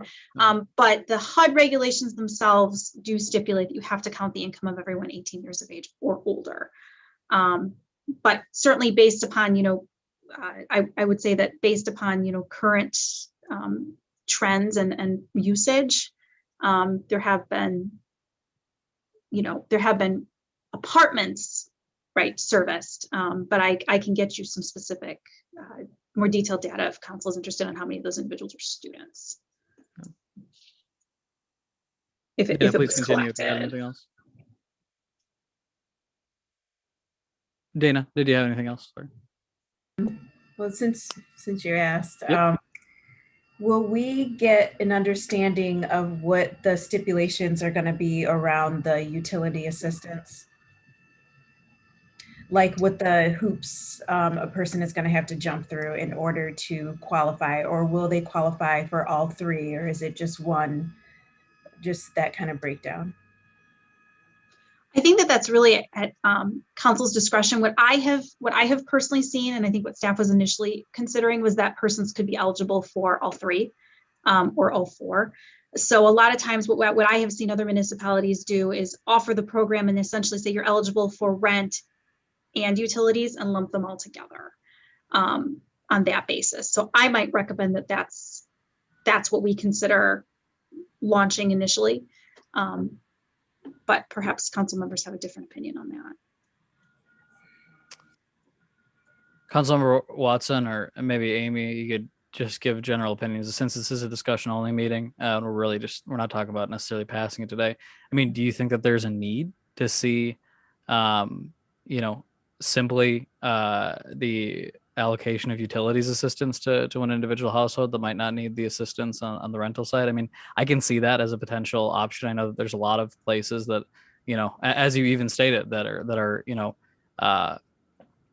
pushing out, late fees or payments because of the coronavirus situation. But that might be not the case for utilities. So I think that the approach of making it not exclusive, right? So if if you qualify for the rental or mortgage relief, that you're not going to be able to get utilities assistance is not the way to go, obviously.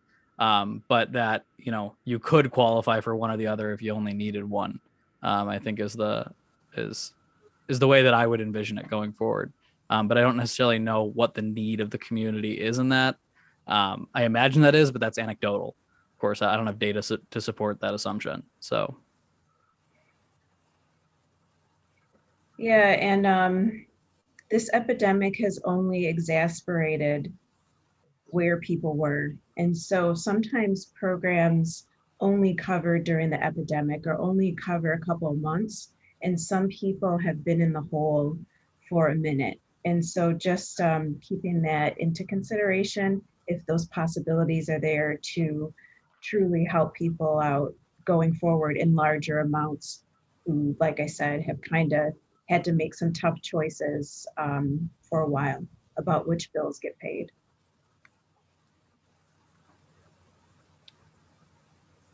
Certainly, and I would agree with that, Councilmember Watson, that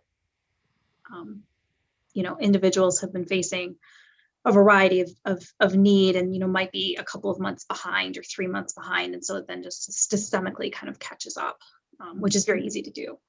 I would say at any time period, but particularly right now. Yeah, Lisa. Completely agree. And having had some unpleasant and rough patches in my life, as much as we can do for people with as much dignity as we can preserve is important. I've learned that it's much harder to ask for help than it is to give help. And I know that with the pandemic, particularly, some people may be asking for help for the first time in their lives, and that is a very hard thing to do, often, especially if you're older.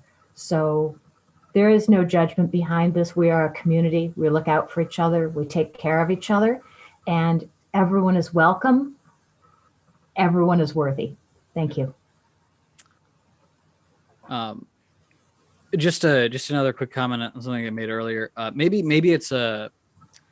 maybe it's, you know, a way in terms of marketing to phrase it as you can be eligible for all of these, but you don't necessarily have to be, right? So if you need the assistance, you know, saying the and or as a specific statement intentionally, because again, I understand completely. There are going to be households that need all of it, right? And there's a lot of people, you know, as Councilmember Watson said, that things have been catching up, and you know, a bill is a bill, right? And where they're, you know, what source it's coming from. If the money's not there, the money's not there, right? And so I think that's important that folks be able to receive money for all of these things. But I do think there are going to be some situations in which people decided, right, to pay the rent. Or they decided to hold off on utilities, right, while they, you know, make sure that they continue to have a good relationship with the landlord, right? And I think that people have made those decisions, and to make sure that we intentionally market to say, you know, you can have it all, but you can also have one or the other is good. So. Any other questions, comment? Oh, go ahead. Sorry, Amy. Oh, go ahead. Sorry. Yep. Go ahead, Jesse. Okay. I just, in terms of getting the word out to the people who need assistance, are we including information on how to apply when we send out late payment notices for our own utility that we oversee, our water bills?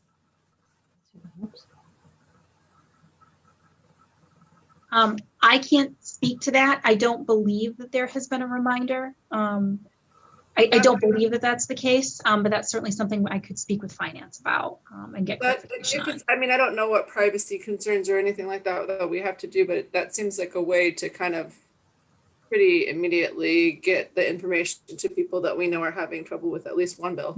Right. Or it can just We can look at print it that. on all the We can bills. look at that if council passes this with the addition of the utility support.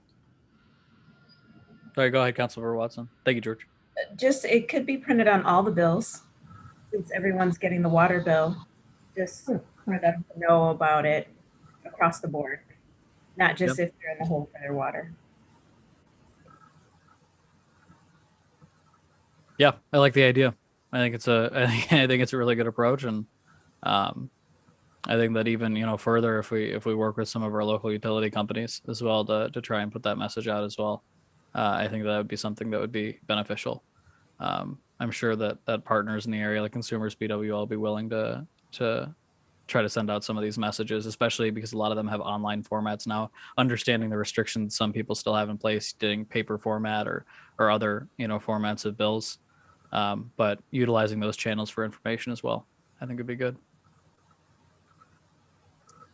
Certainly we can look into that. Great. Other questions, comments? Again, feel free to chime in.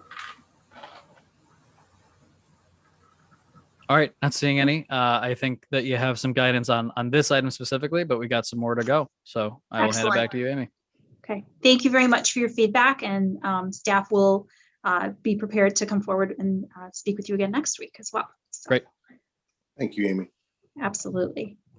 So we'll move on to the second CDBG program this evening, and this is really focused on the CDBG fiscal year 22 entitlement program.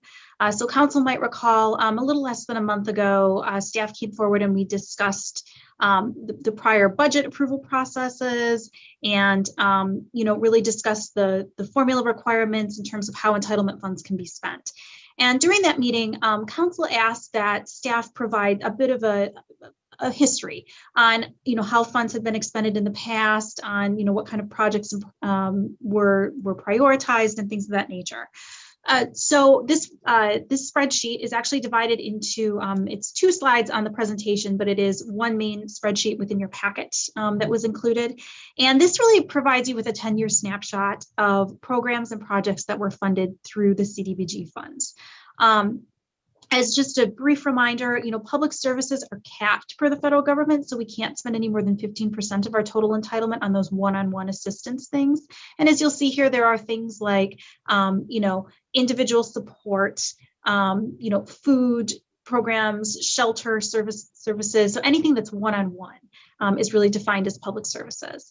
And then there are public infrastructure projects. So those are things that, those are programs and projects that are held in CDBG census tract eligible areas as defined by HUD.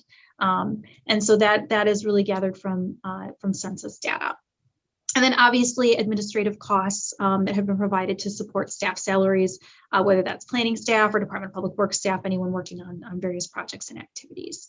So before you is just a snapshot of the funding history. I did want to point out that if you see this designation as GF, that meant that in that particular year, that organization was funded through general funds and not CDBG funds. So I just wanted to identify that though they were funded, they were just not funded from CDBG.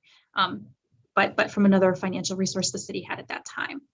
The other request was for some general demographic information. So staff did compile demographic information for the past 5 program years. And I wanted to point out that this race information is self-identified and that these categories are determined by HUD. So these are not categories that are determined by city staff. These are categories presented to the recipient that then they report on. So this just kind of provides you with a snapshot of primarily, public services and housing information to date for those 5 years. Which really leads us into discussion about the fiscal year 2022 budget recommendations. So at this time, staff got together and we really discussed priorities, particularly given the COVID-19 pandemic. And so at this time, we felt that perhaps emergent services, and we define emergent services as housing and food, might be the most critical. So when we considered public service recommendations, we primarily, looked at things in which people could be provided overnight shelter, food, and, really just necessary needs, basic functions.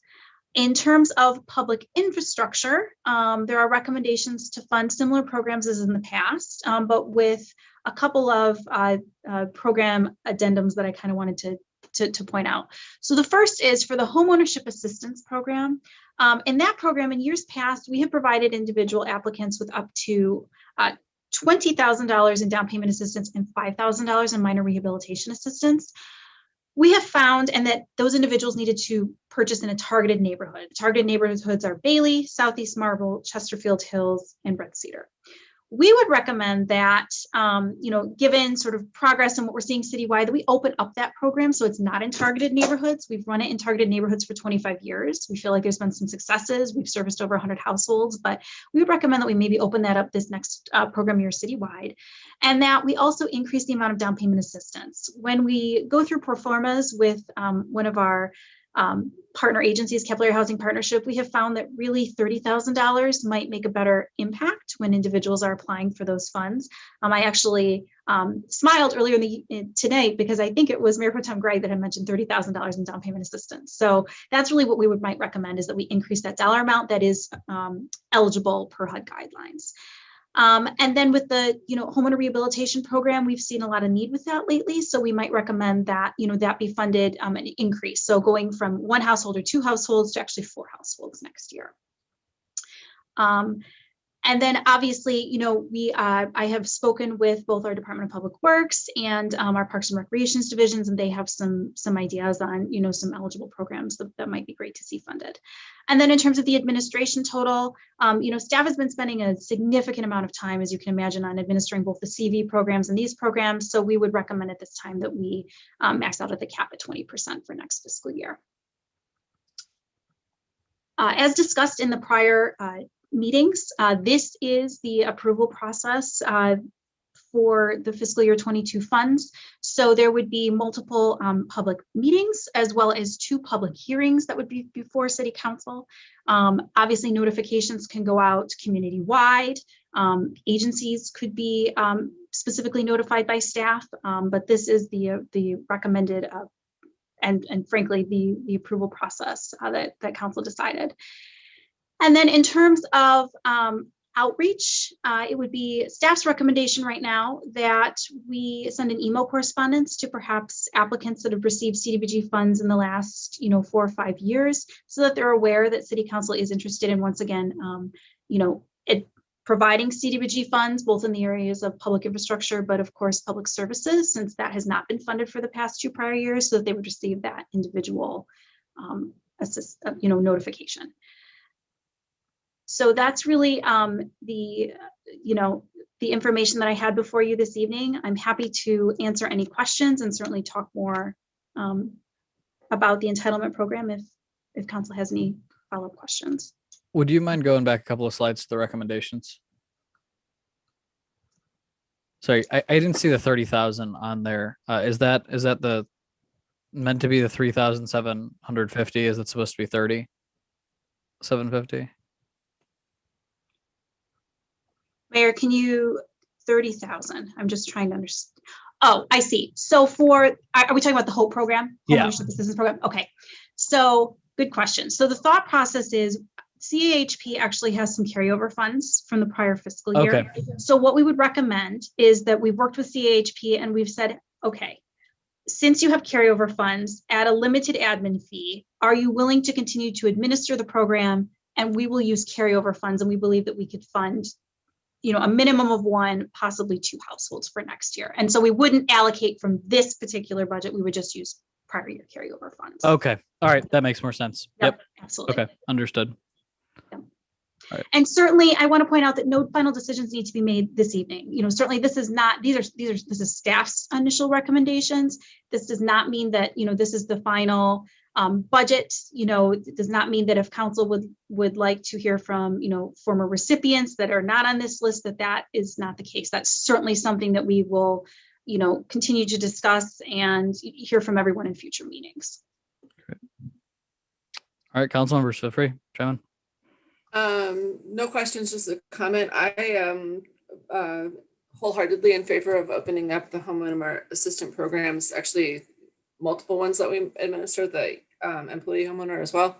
Not that that's what we're talking about, into other neighborhoods. I feel like, we council as a whole, including former councils, have used those to kind of support our priorities in terms of, supporting owner occupied houses in the near campus neighborhoods, but that is not necessarily really a priority of the people who are trying to buy houses in our community, and that, acknowledging that maybe buying in areas that are not quite so high in terms of home costs and therefore property taxes, but also maybe in neighborhoods where there are smaller homes as well, instead of ones where it's quite large and therefore much more expensive. So I think, in terms of just accessibility and making sure that people are really settling into homes that they can occupy easily in terms of their future finances is an important consideration in that. So yes, gung-ho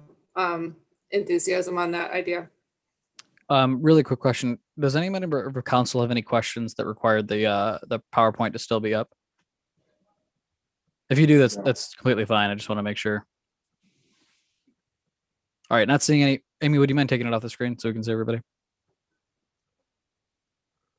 Thanks. Great. All right. Go ahead, Ron. I have a question. Amy, just kind of what you were talking about with the service organizations, and I'll do this so Dana won't have to do it. Just with our emphasis on racism as a public health crisis and other areas of focus, would there be any initiatives around attracting new partners or people who kind of work in that area around that? Because I know I've worked on a few of these with you guys. I know the people, the standard people who show up and are really good about with great presentations and great grant requests and great everything. Have we made some outreach to some other organizations that perhaps could come into that mix? Would be my question. Definitely this time, but ongoing long term to develop some new partnerships. I think we could certainly do that, council member. And I think if any council members have any specific organizations that they would like staff to reach out to, I think that we would be happy to do that.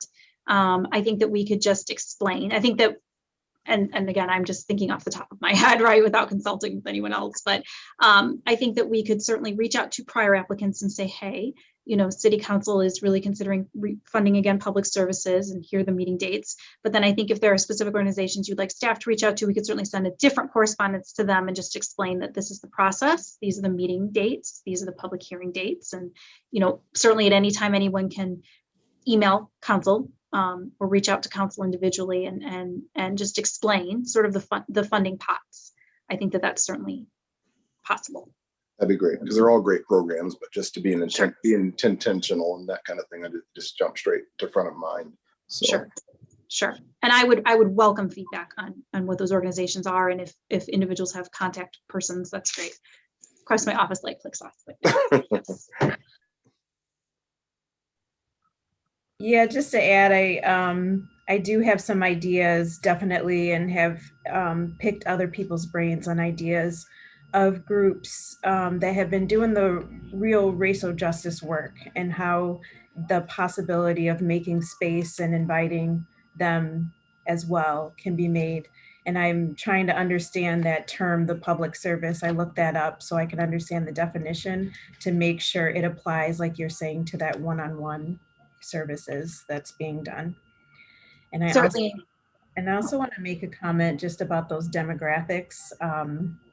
I hope that next year HUD doesn't erase an entire group's identity, and that is our Latinx community.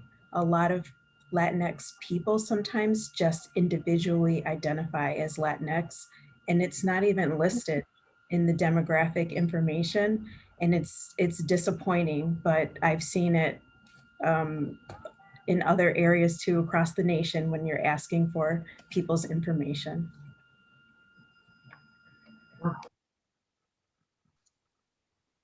Certainly. And it will be interesting because the new census numbers will hopefully be coming in the next 6 months or so. So I will also be interested, council member, to see how HUD and other federal government agencies, sort of require sort of that self-identification. And what I have found in my experience is that sometimes when no one likes to be pigeonholed, myself personally. And so sometimes a lot of people, you'll see that other category. I've noticed that people will just select that, but obviously we don't like to offend or feel like an entire race has been precluded.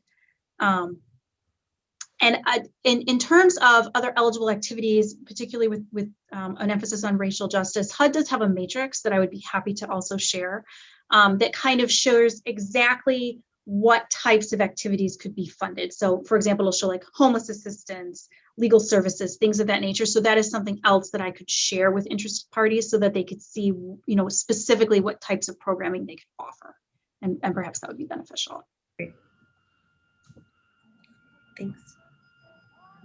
Yeah, in general, I think the priorities are right. We're going for his basic needs, especially during this time, and we had obviously a good conversation about that previously on CDBG CV funds. But I do think that being intentional is something that we're attempting to do, and so if there are organizations that are putting a priority on that and an emphasis on that, that should be recognized. And there are a lot of organizations that are doing really great work in our community and that are helping a lot of people. The ones on this list included, certainly. But I've said it before and I'll say it again. The amount of folks in the community that are really coming together to help people out during really difficult times has been miraculous and just incredible to watch. So I do think that this list doesn't encapsulate necessarily all that have done that good work, but given the amount of limited funds that we have, I would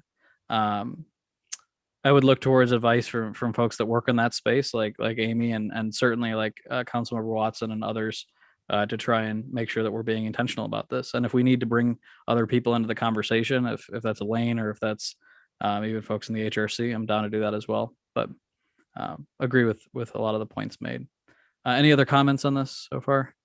I have a couple of questions in regards to the public infrastructure stuff, but I don't want to move on yet.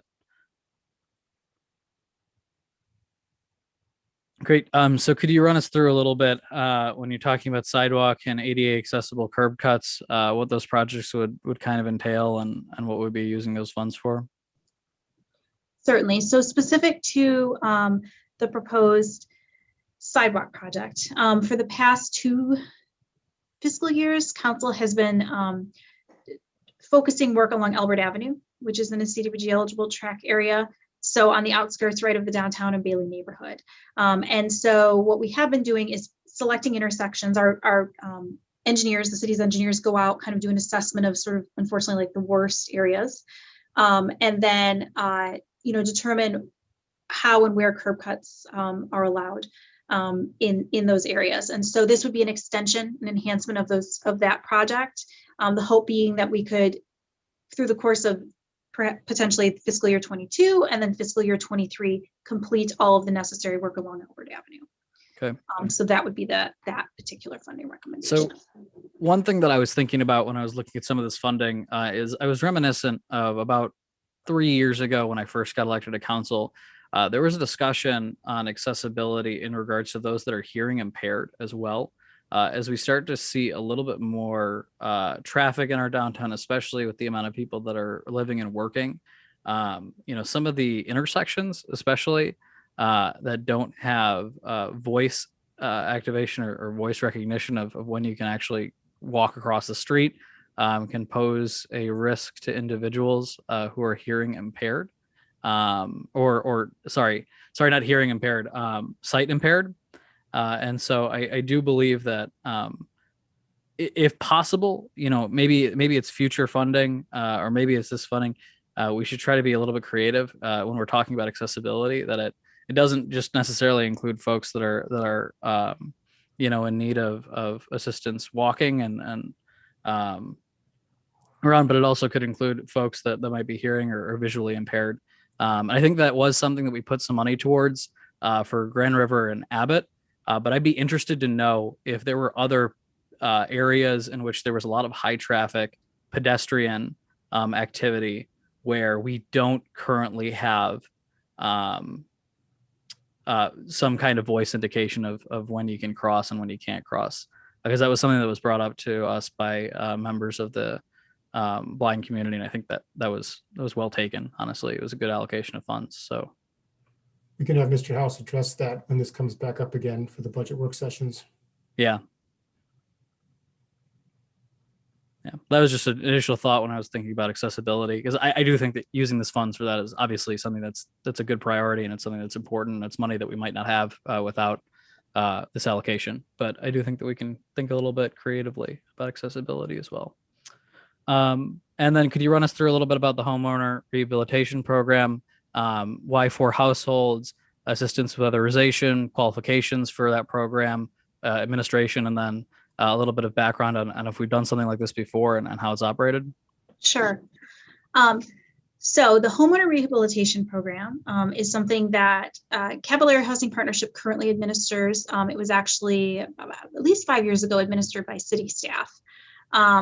And it is a program by which individuals can receive up to $24,999 in rehabilitation work that is focused in two key areas. One is code compliance issues, so perhaps bringing the house up to electrical, mechanical upgrades, things that would meet HQS or home local standards.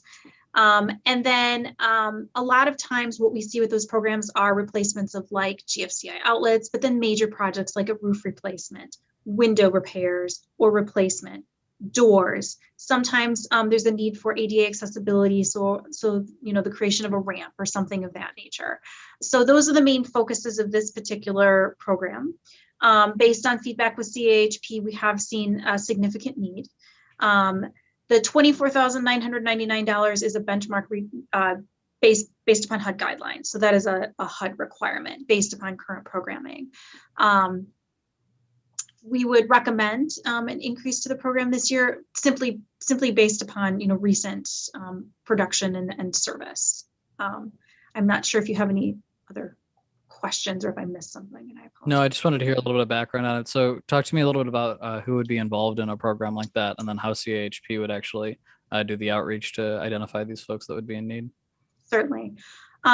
So this program is citywide and has been. So the current program guidelines are citywide. I can tell you that in terms of marketing and outreach, Caballero Housing Partnership has done mailings before. They've tried to identify and work with our planning department office to see if, anyone has expressed sort of need along the way. Churches, outreach networks, those types of organizations.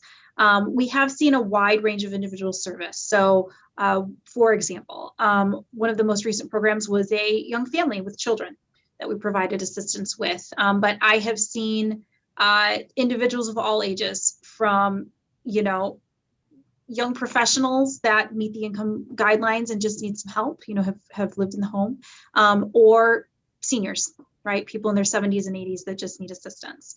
So I think that this particular program kind of captures a wide range. The one program requirement is that individuals need to live in the home for 1 year before they receive assistance. So it is not a situation where you can buy the home and then receive immediate funds.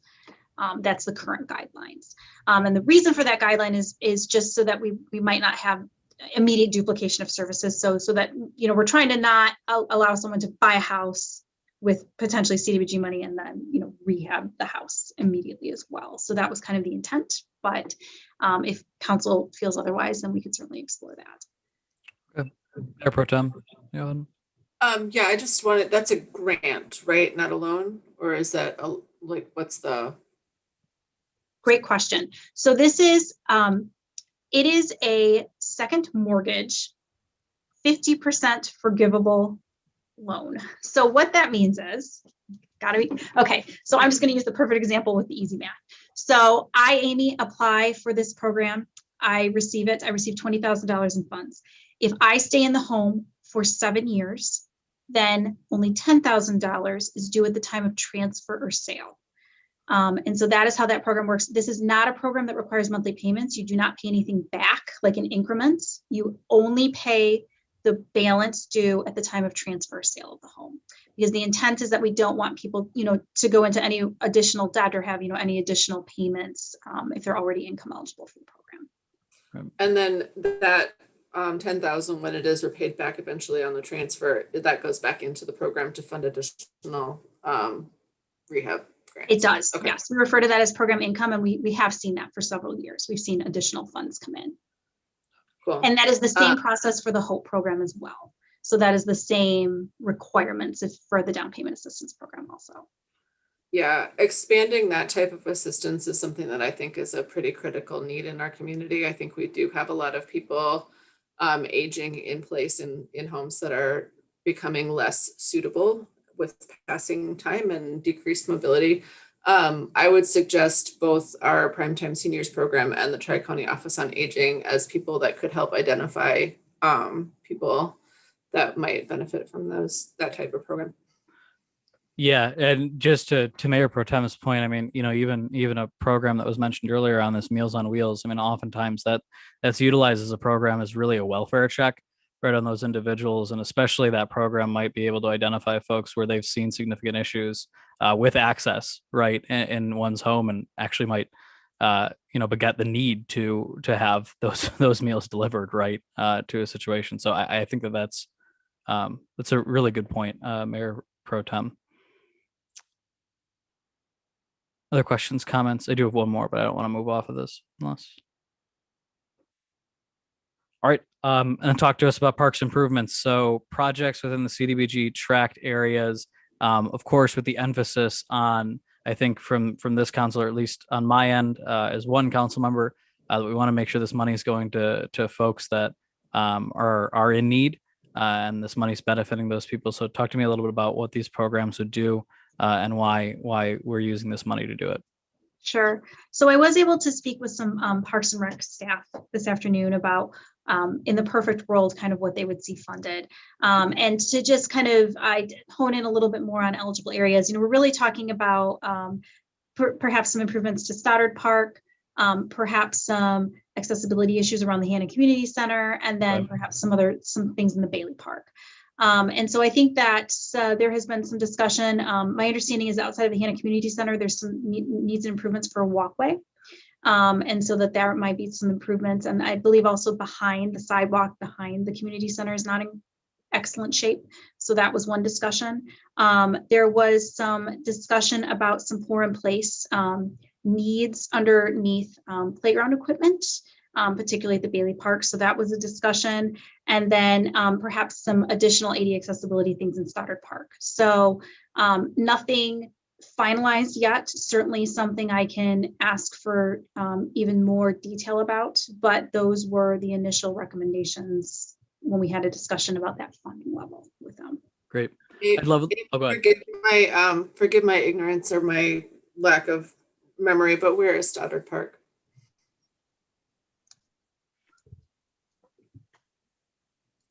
Does anybody want to help me out? I believe I know where Stoddard Park is.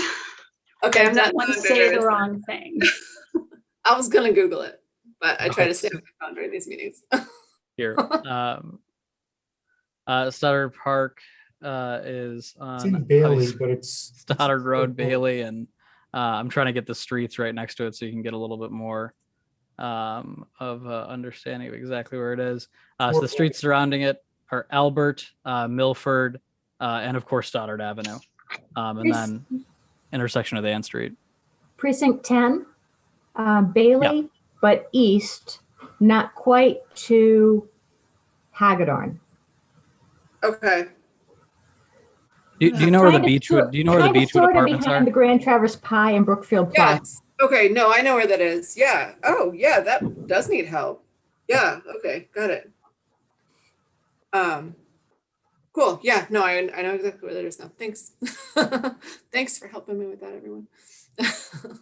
Thanks for the group effort on that one. Yeah. I'd love a little bit more information if you have it on what those kind of projects would see. I think based on the preliminary explanation that you gave, I think that I'm comfortable with those kind of improvements going forward with this money. But obviously, we just want to have a prioritization of this money being utilized to serve underserved communities.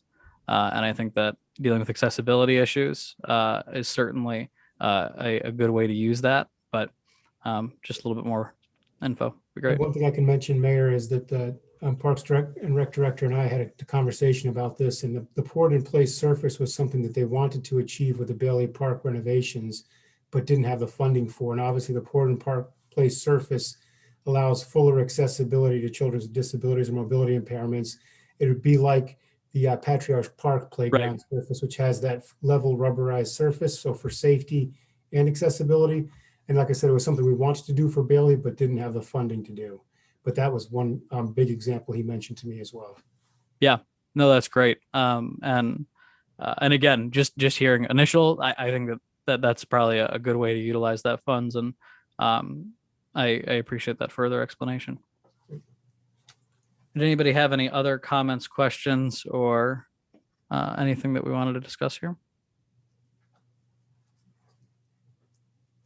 All right, great. So I think that you've got some direction from council on this. I would request that maybe there is a follow-up with Councilmember Watson, maybe Councilmember Bacon if necessary, on outreach to individual groups that we might not have done that before. And I will just say, speaking from experience, I was on the original advisory board, and Dana and I served together actually on that. And I remember this discussion, right, about, well, it's the groups that know about it that tend to be the ones that apply. And actually, the last year that it was allocated, I think there was some really intentional effort to expand, who was applying and really put in some effort to outreach to make sure that other organizations knew this was available. And we saw a lot more people come to the table. And I remember even people, commenting, I didn't know this was here. This is what we do in this community, and this is how we serve, which was awesome. It was really, really cool, and it led to a lot of unique ways to utilize that money. So I think any expansion of that work that was already happening, it's great. So I will trust Councilmember Watson in advising staff a little bit more on that. And I will trust staff to make sure that the necessary pieces are in place. Good. Excellent. We look forward to it. All right. Anything else on this topic? All righty. Seeing none, I believe that is our last item on the agenda. I just want to say one more time, St. Patrick's Day is tomorrow. Please stay safe. Remember the rules that are in place to keep us safe. Online apps for businesses, make a reservation if you're going to go. Make sure to wear a mask and make sure to distance. Thank you very much. And I hope everybody has a great rest of your day. Lisa, do you have something? The Irish, stay home. Social distance. We invented it, people. We can do this well. There we Thank you. go. There Aaron we go. Gabra. All righty. Have a great week, everybody. We will see you sometime soon.